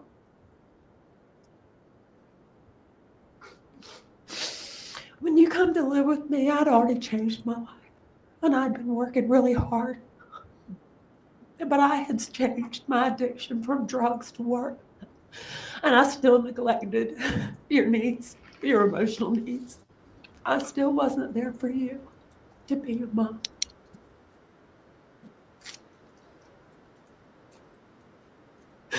My decisions have played an impact on things that have happened in your life. What the fuck? And there's absolutely nothing I can do to take it away. But I'm working every day, Leilani, every day between counseling and parenting classes and taking other classes because I want to be better. Because I have to believe that it's still not too late and that we still have a chance, regardless of what it looks like. Quentin and the other children changed my life even more. And I was so afraid for you that I never let you fail. Always just sneaked right in and fixed everything, which wasn't good for you. She's It high. didn't allow you to grow and to be able to make good decisions for yourself. Yeah, she's fucked up now. She's fucked I up. do take accountability today.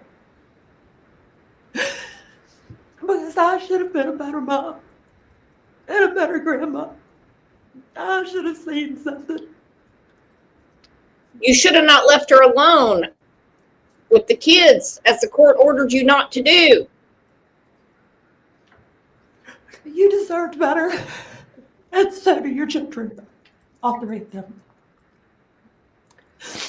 We might not be able to bring Quentin back, but he needs to come home. And we're all going to hold him one last time. You can't. He's in part. I just want to make it better, Leilani, and I don't know how. All I can do is be here for you and answer every phone call, talk to you and be there. They're really pissing me off today. Everything's about this bitch on the screen. What in the hell? And we're going to bring him home and we're going to hold him one last time. How are you going to do that when they found a piece of tissue here, a piece of skull there, a piece of bone there, a little baby toe there, a little baby tooth over there? You're really going to hold, you're really? No. This whole pomp and circumstance from Billy Joe is because she knows when the sentencing's done, they're probably going to prosecute her. You know why? Anyone know why? Because she had custody, permanent guardianship of Zane and Quentin.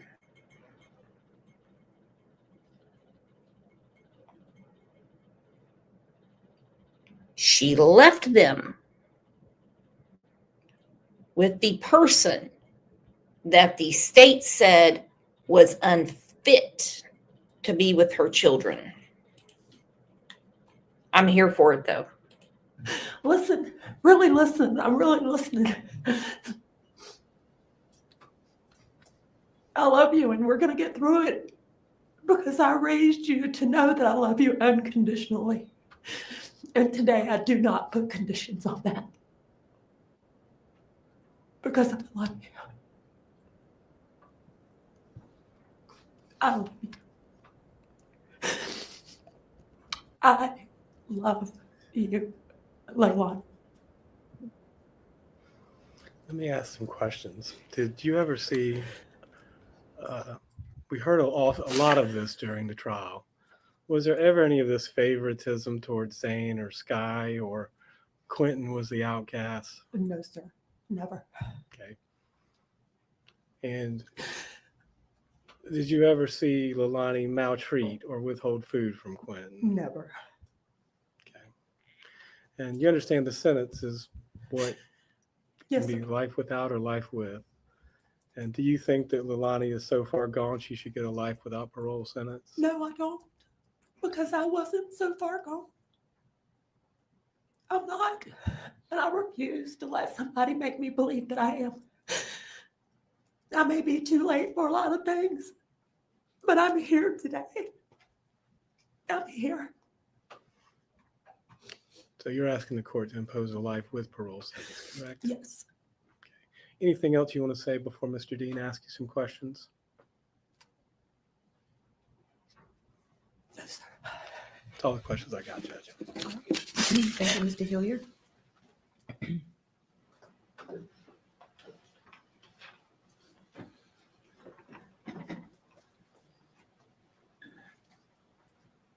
You're her mom. Yes. Damn, Amanda Carroll's there too. That's Carol Claus. She loves Quentin's case. Damn. Since day one, you have, and I mean day one of the investigation, Quentin being reported missing, Yes. you have been there for her. Yes. You were out of town when it happened, but you came back quickly. Yes. You have talked to her a lot, right? Yes. But before she was ever arrested and since she's been jailed, right? Yes. Is she, you understand the jury has now convicted her of murdering Quentin with intent to kill him. Do you understand that? Yes, I do. 12 neutral, unbiased citizens taking a cold look at the evidence have said that is what happened here, beyond a reasonable doubt. You get that, right? Yes, sir. In all of the conversations you've had with her, has she ever taken responsibility for doing that? No, she hasn't. But she has taken responsibility for her drug use. I know that you've taught her to take responsibility for her actions, because when she says in the news interview, if it comes out that I'm responsible, I'll take responsibility. And she said that separately another time to the police. And I believe that that is coming from your upbringing of her. Do you think that's fair? Yes, sir, I do. Has she ever actually done it in this case, though? No, she hasn't. She hasn't admitted to you that she killed Quentin. No, she hasn't. She hasn't told you how. No, sir. She's said things to you about, well, I just don't remember, and I'm not sure, and I'm trying to piece it together, and things like that, right? Yes, sir.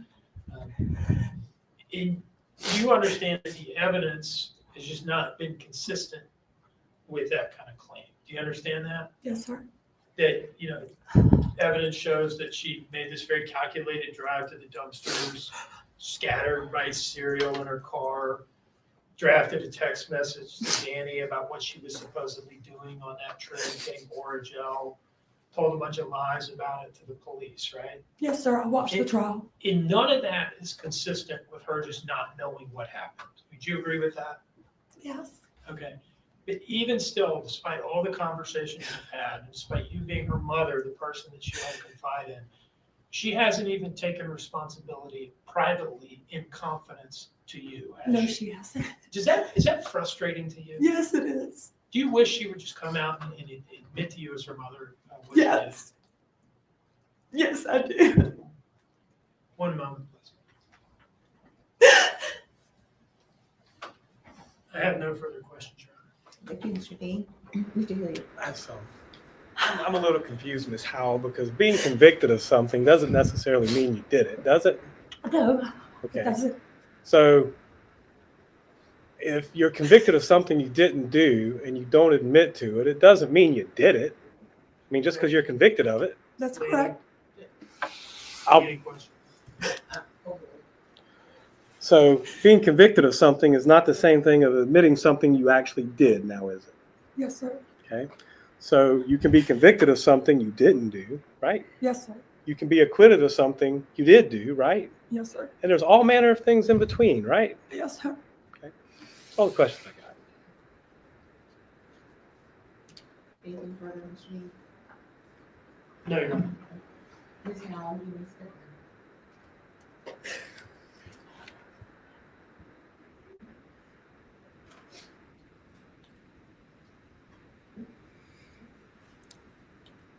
Any further witnesses, Mr. Hilliard? I have to give my client an opportunity to allocute if she wants to, but I think that we've already discussed it. I don't think she wants to testify, Judge, but I think that you have to make that.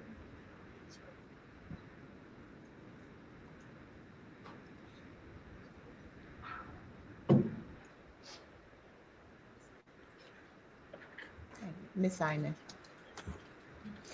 Ms. Simon, we've come to the place where you have the opportunity to testify if you choose to do so. Do you understand that? Yes, ma'am.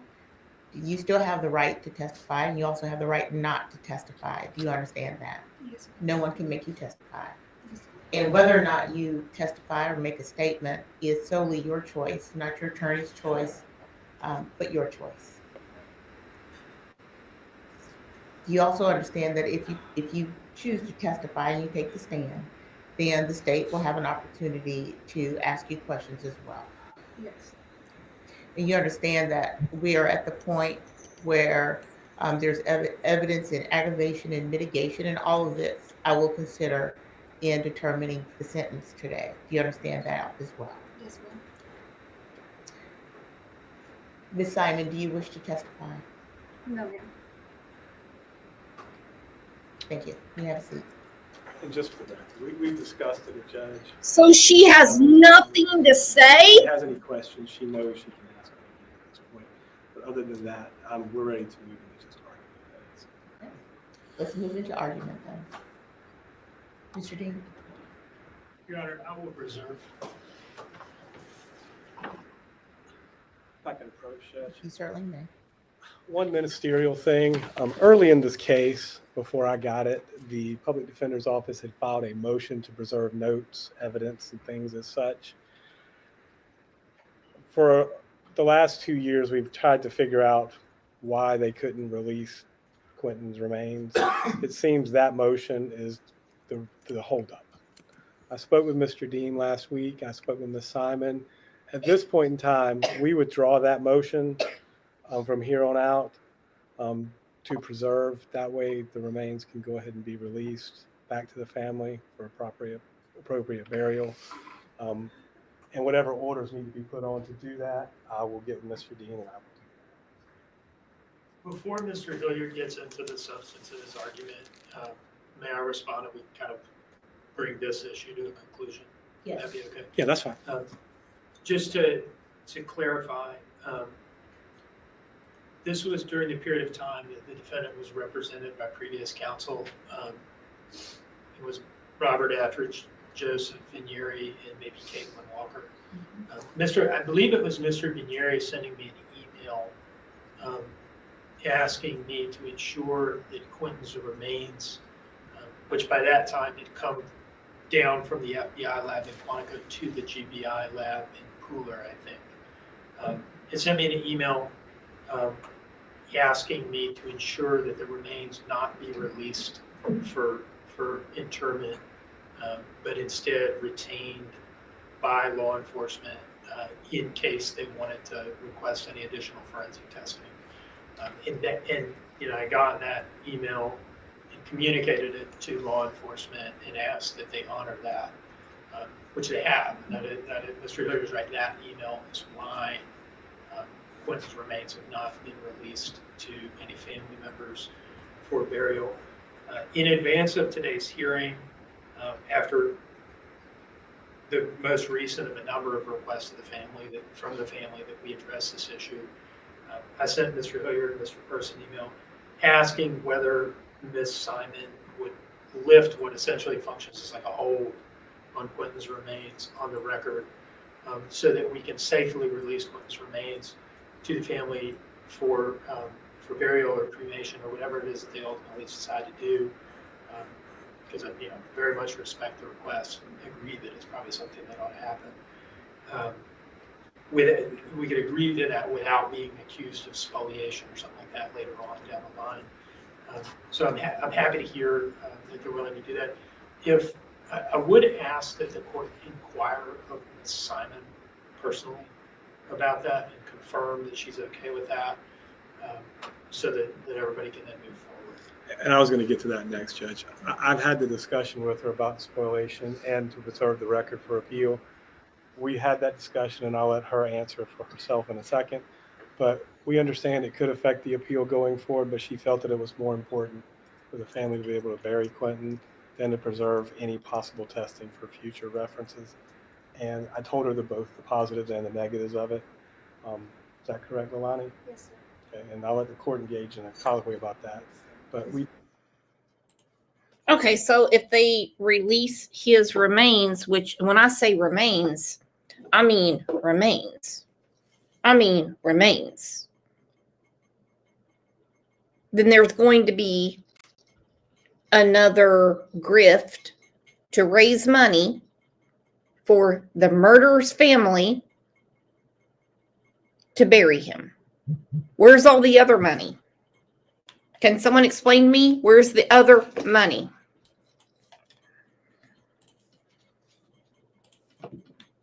That's not what she was on.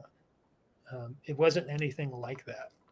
And it's a total red herring to say that the drugs did it. What she did to him was something that was inside of her already. It was inside of her already. Maybe the drugs lowered her inhibitions. Maybe they acted as an accelerant. Maybe they're like, the match to the candle or something like that. But they didn't cause her to do what she did. She did it. The drugs are not responsible for it. She is.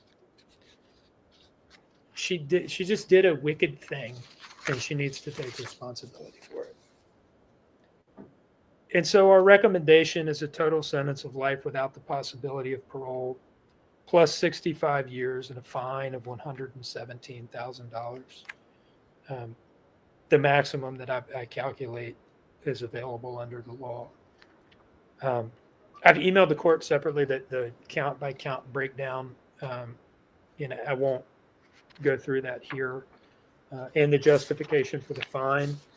That is essentially our goal there is to ensure that if the defendant ever attempts to profit from her crimes by signing a book deal or taking a paid interview, that there will be an existing financial obligation that will cause at least some of the money, up to $117,000, to be diverted to defray some of the costs associated with her conduct in this case. Now, that brings me to kind of the last question, which is really separate and apart from whether the court adjudges a fine here, is why life without parole and not life? That's really the only question, is whether the court is going to impose the additional punishment of the life sentence never being parolable. And you know, it's a reasonable thing for the defense to say, gosh, life is a serious sentence. 30 years before you become parole eligible is a long time. And that's true. And we are here asking the court to go above that and to impose the maximum. And I'd like to kind of defend why and argue why. When we talk about sentencing, we talk about the principles of punishment. There are a number of them. We learn them in law school, and they come up in sentencing arguments. And Mr. Hilliard has gestured at some of them, rehabilitation and things like that. And I'll just kind of walk through these One of the principles of punishment that we talk about is incapacitation, which is incapacitating the offender from committing a similar offense. Somebody's so dangerous, they just need to be locked up to keep them off the street. Now, can I say that incapacitation, the need for incapacitation, justifies the additional sentence of life without parole here? Not really. I don't think that principle of punishment is a justification. That she's so dangerous that life with the possibility of parole is not sufficient. Next, we have deterrence, both specific and general. Specific deterrence, meaning the need to have a serious enough sentence that it deters her from doing something similar. And general deterrence, that it deters other people in the community who might contemplate doing the same thing from doing it. I don't know that that's really in play here either. I don't think she needs life without parole versus life to not do it again. And I don't know that there's anybody out there who's contemplating killing their child who's going to go through with it if she gets life without the possibility of parole, but won't go through with it if she gets life without the possibility of parole. And then we have rehabilitation, the need for rehabilitation. I cannot say that there's no chance she could be rehabilitated, that she's totally beyond rehabilitation. I think the court could reasonably find that. I think there's a lot of evidence here that she is incorrigible. But I can't say for sure that after 30 years, she's so beyond the hope of rehabilitation that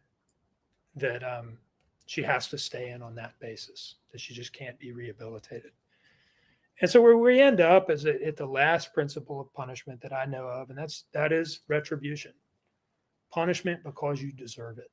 A harsh punishment because you deserve it by virtue of what you did and how you acted. Not dressed up as being, towards rehabilitation or towards deterrence, but just punishment as a matter of moral desert. This sometimes gets a bad rap. I've heard it described as the least morally defensible principle of punishment. That somehow punishment dressed up as being for rehabilitation or being for deterrence is somehow morally acceptable. That punishment simply because you deserve it, because of what you did. But I don't think that's right.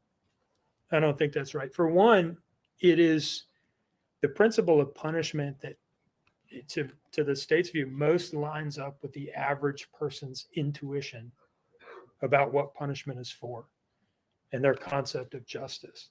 It is actually okay and right and good to punish people harshly simply because they deserve it and not justify it further. You have to get really educated to learn that universal moral intuition is actually a bad thing or somehow wrong. Now, we sometimes kind of accept that what people say about retribution, retributive punishment, is true, that it is less defensible than the other principles of punishment. But there's not a consensus on this. That is actually not the consensus view. There are a lot of very smart academics and legal philosophers who continue to defend and make the case for retribution. There's an article by a legal academic, Dan Markle. He's a professor at Florida State Law School.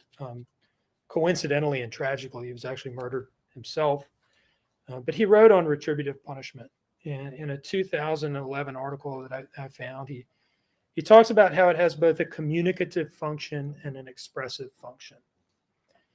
That punishment, retributive punishment, because you deserve it, a harsh sentence, just because you deserve it and you did a really bad thing, communicates to the defendant the seriousness of what they did and society's lack of acceptance for it. And it performs an expressive function too.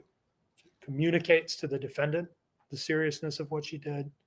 And it forms an expressive function. It expresses to society how seriously the court takes behavior like this. And, I've got some long quotes in here from these articles. I think I will not read them. I think I will just kind of restate that in my words. Another way of saying this is that a severe sentence, here the harshest one under the law is what we're asking for, sends a message to both her and to the community. And she needs the message. Quite frankly, she needs the message. She doesn't get it.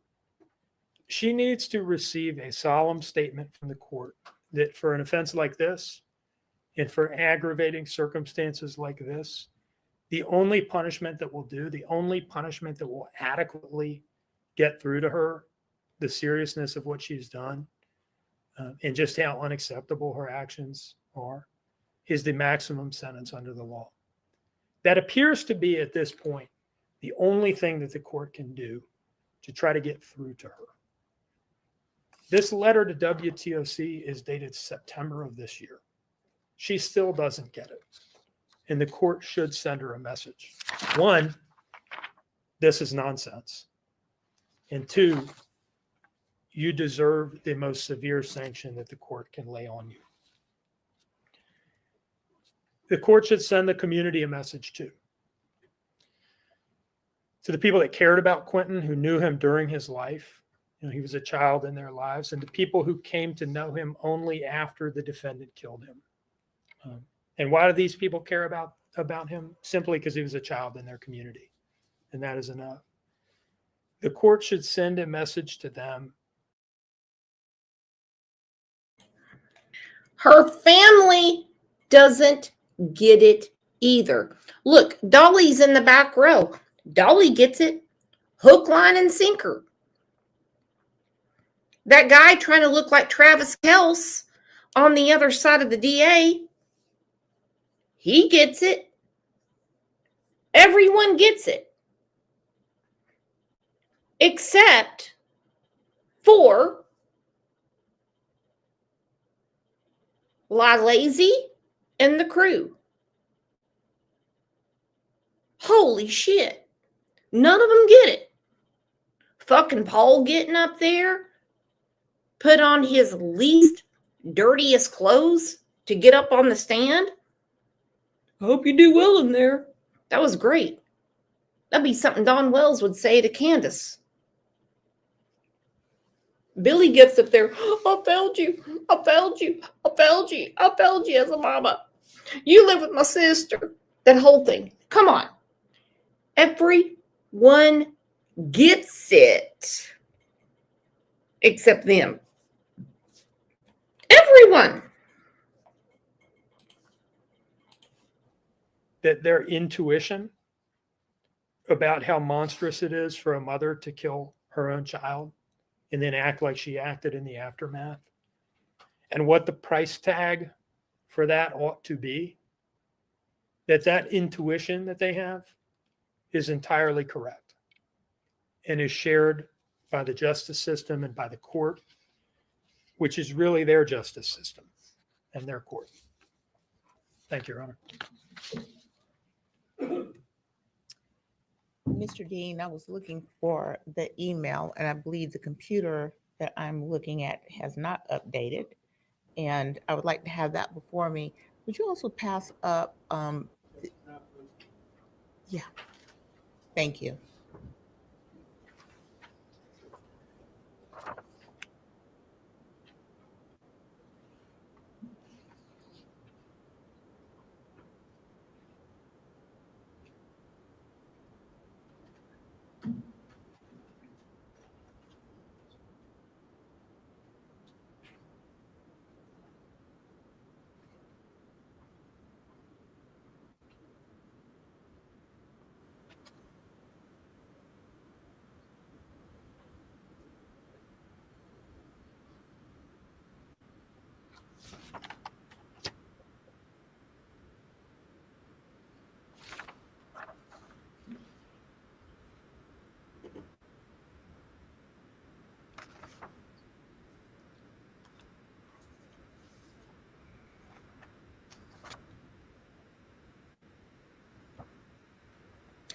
Okay. I'm going to pronounce sentence. Oh, Please stand. Shit. Here we go. Everyone, take a deep breath, please.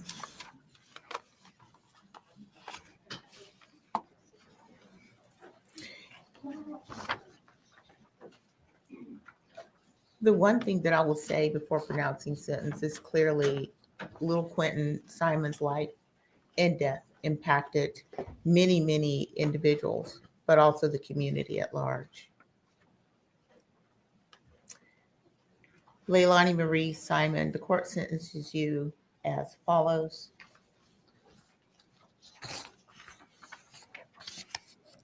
Count 1, malice murder, felony, life with the possibility of parole. Count 2, felony murder, vacated by operation of law. Count 3, felony murder is vacated by operation of law. Count 4, concealing the death of another, 10 years consecutive to count 1.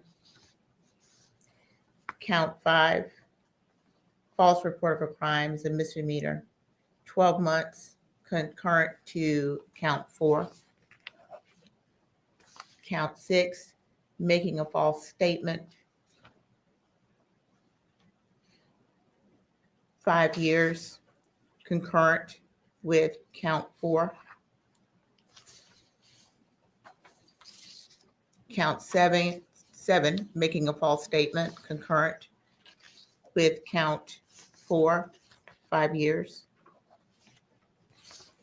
Count 8, false statement, 5 years consecutive with, concurrent with count 4. Count 9, making a false statement, 5 years concurrent with count 4.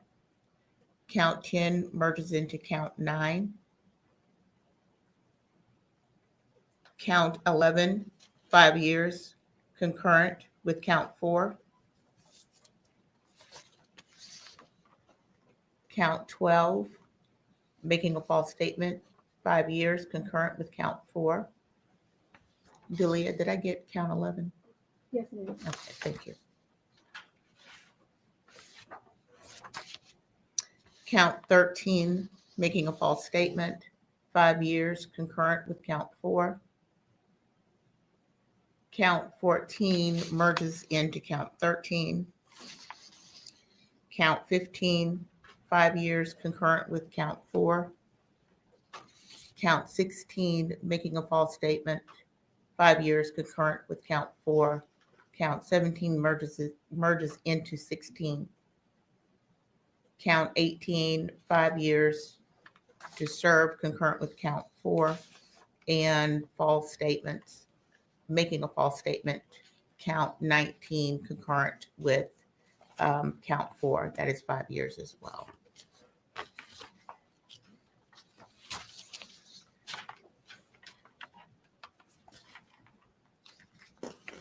Is there any issue that the state wants to point out with the sentence and the merger of the counts?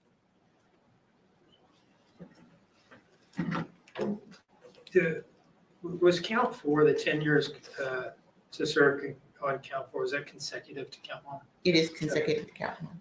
And may I presume that the court is not imposing any fines? No. Mr. Hilliard? So just to make sure, life plus 10 is the operative sentence? Life plus 10. I guess we should keep the same. And with that, Ms. Simon, you are hereby notified that under the law of Georgia, you are entitled to appeal the guilty verdict of the court. And if you decide to do so, you must file your appeal within 30 days of this date. You are also informed that you have the right to retain a lawyer of your own choice to represent you on your post-trial motions and appeals to the appropriate appellate court of Georgia. If you cannot afford a lawyer, the court will appoint one for you.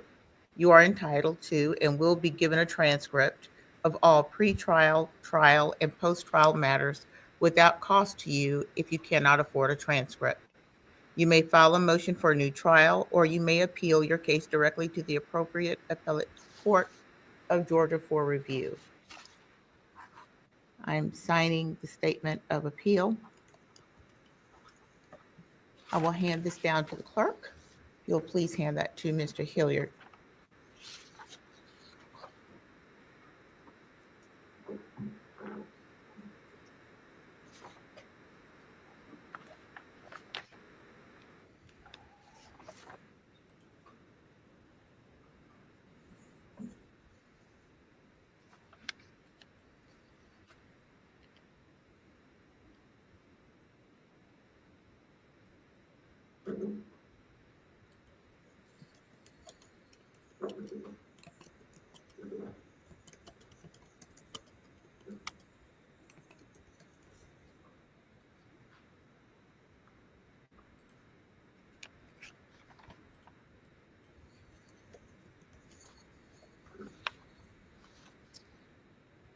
With the assistance of counsel, Ms. Simon has acknowledged in writing her statement of appeal rights. And the habeas statement is as follows. You are advised that the statute of limitations for habeas corpus in this state is 4 years in the case of felonies and 1 year in the case of misdemeanors. The statute begins to run from the date the conviction becomes final.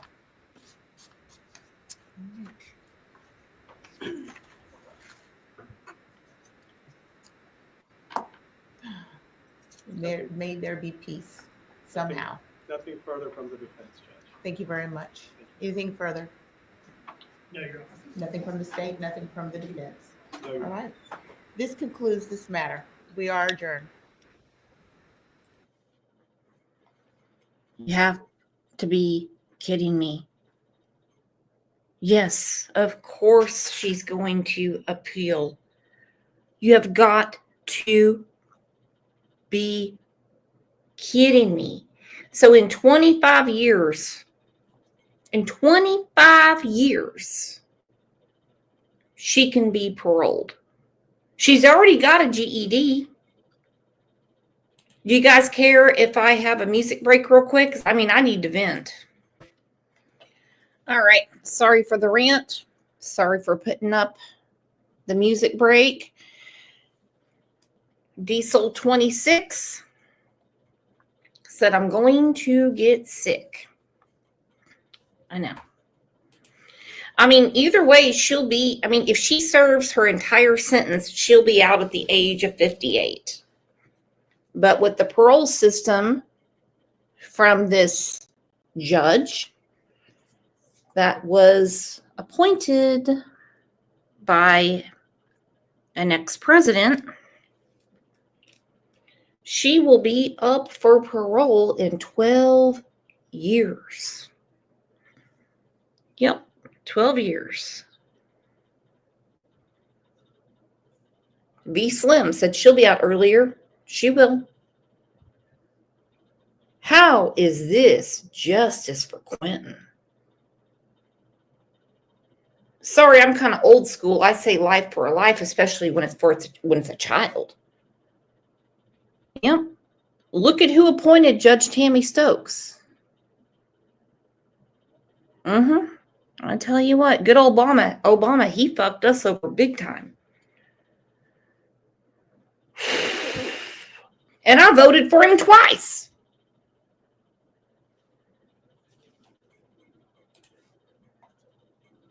So she will be up for parole. I'm looking at it right now. In 12 years,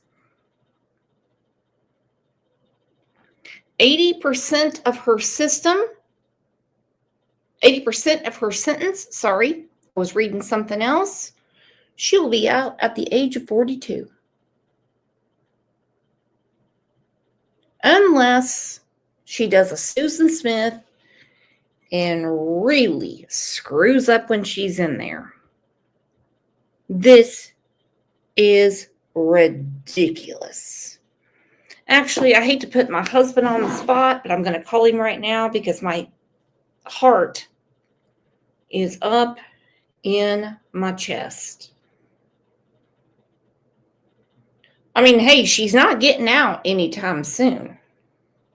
Let's see if he answers. It's always funny when he doesn't. Let's see what's going on here.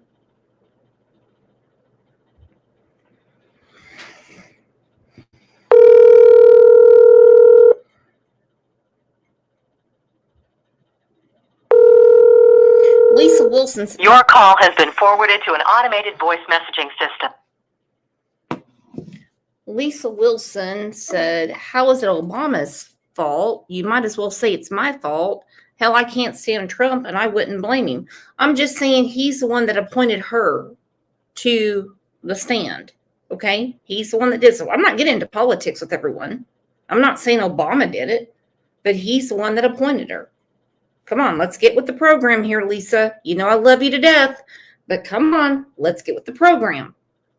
Why would you give such a light sentence to a woman that murdered her child? Come on, let's get with the program here, okay? This is ridiculous. Let's get with the program. You can do your own research, Lisa. Come on. Alma said, I hope there's justice in jail. I just cannot believe this. I just cannot. Bella said she has a soft spot for her. That's what I'm thinking too. I think the judge actually felt sorry for her. That's why there's no fines, as if anyone gives a shit about that. They never pay their fines anyway. And did all this concurrent stuff.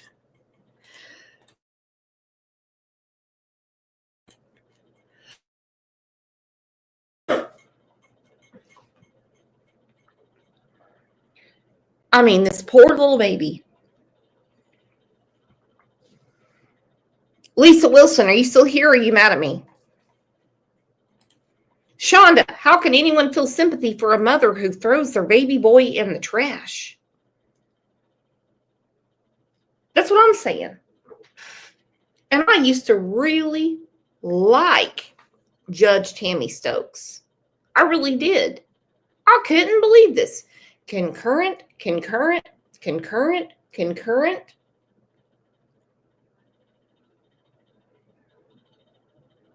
But she gave Quentin a death sentence. That judge had her mind up when she walked in. She did. She wants to check a damn email and all of a sudden she just starts spouting out all this stuff. She already knew.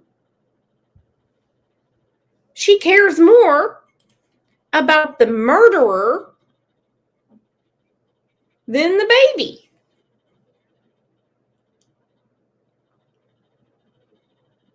You gotta be kidding me.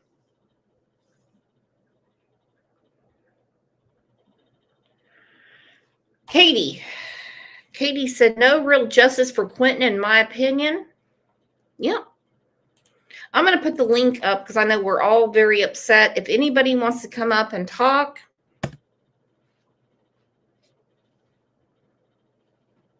We're not getting into politics. I shouldn't have said who appointed who. That is 100% my fault.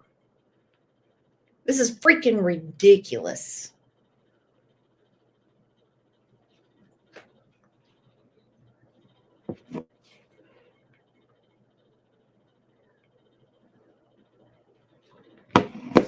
And by the way, because somebody appoints somebody doesn't mean they're responsible. This is the judge's judgment, okay?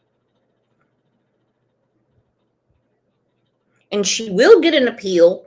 And what they're going to do, they're going to go through the paperwork and they're going to continue with what the original judge says. You know why?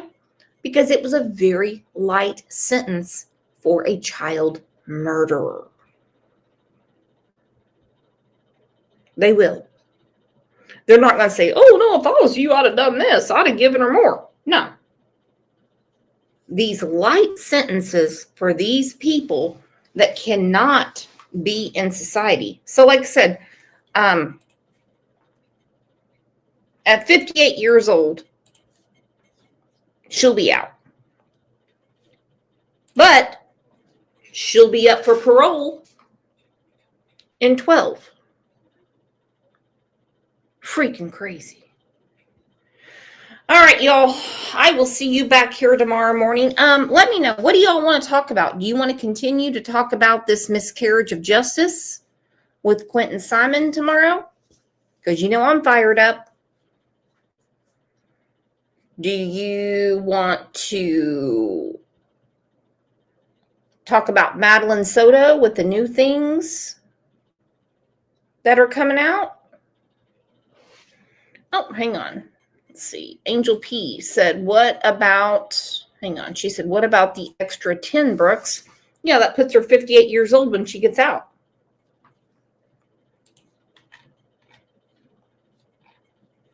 Ooh, Britt. Look at that, Britt. Just for Britt, we are going to do this. She said, let's have a mixed day. Okay. Yeah, we haven't had a mixed day in a long time. Just for Britt. Yes, let's do it. We'll do all kinds of news clips, no politics, no religion, no taxes, none of that shit I can't stand. Yes, I know exactly what we're going to do tomorrow. Thank you, Britt. We're going to call it Brit Friday. All right. I love you all. You guys are the absolute best. Stay positive. Take care of your families. Hug each other. Be kind to each other. Please keep being friends with each other. And remember, we're all on the same team.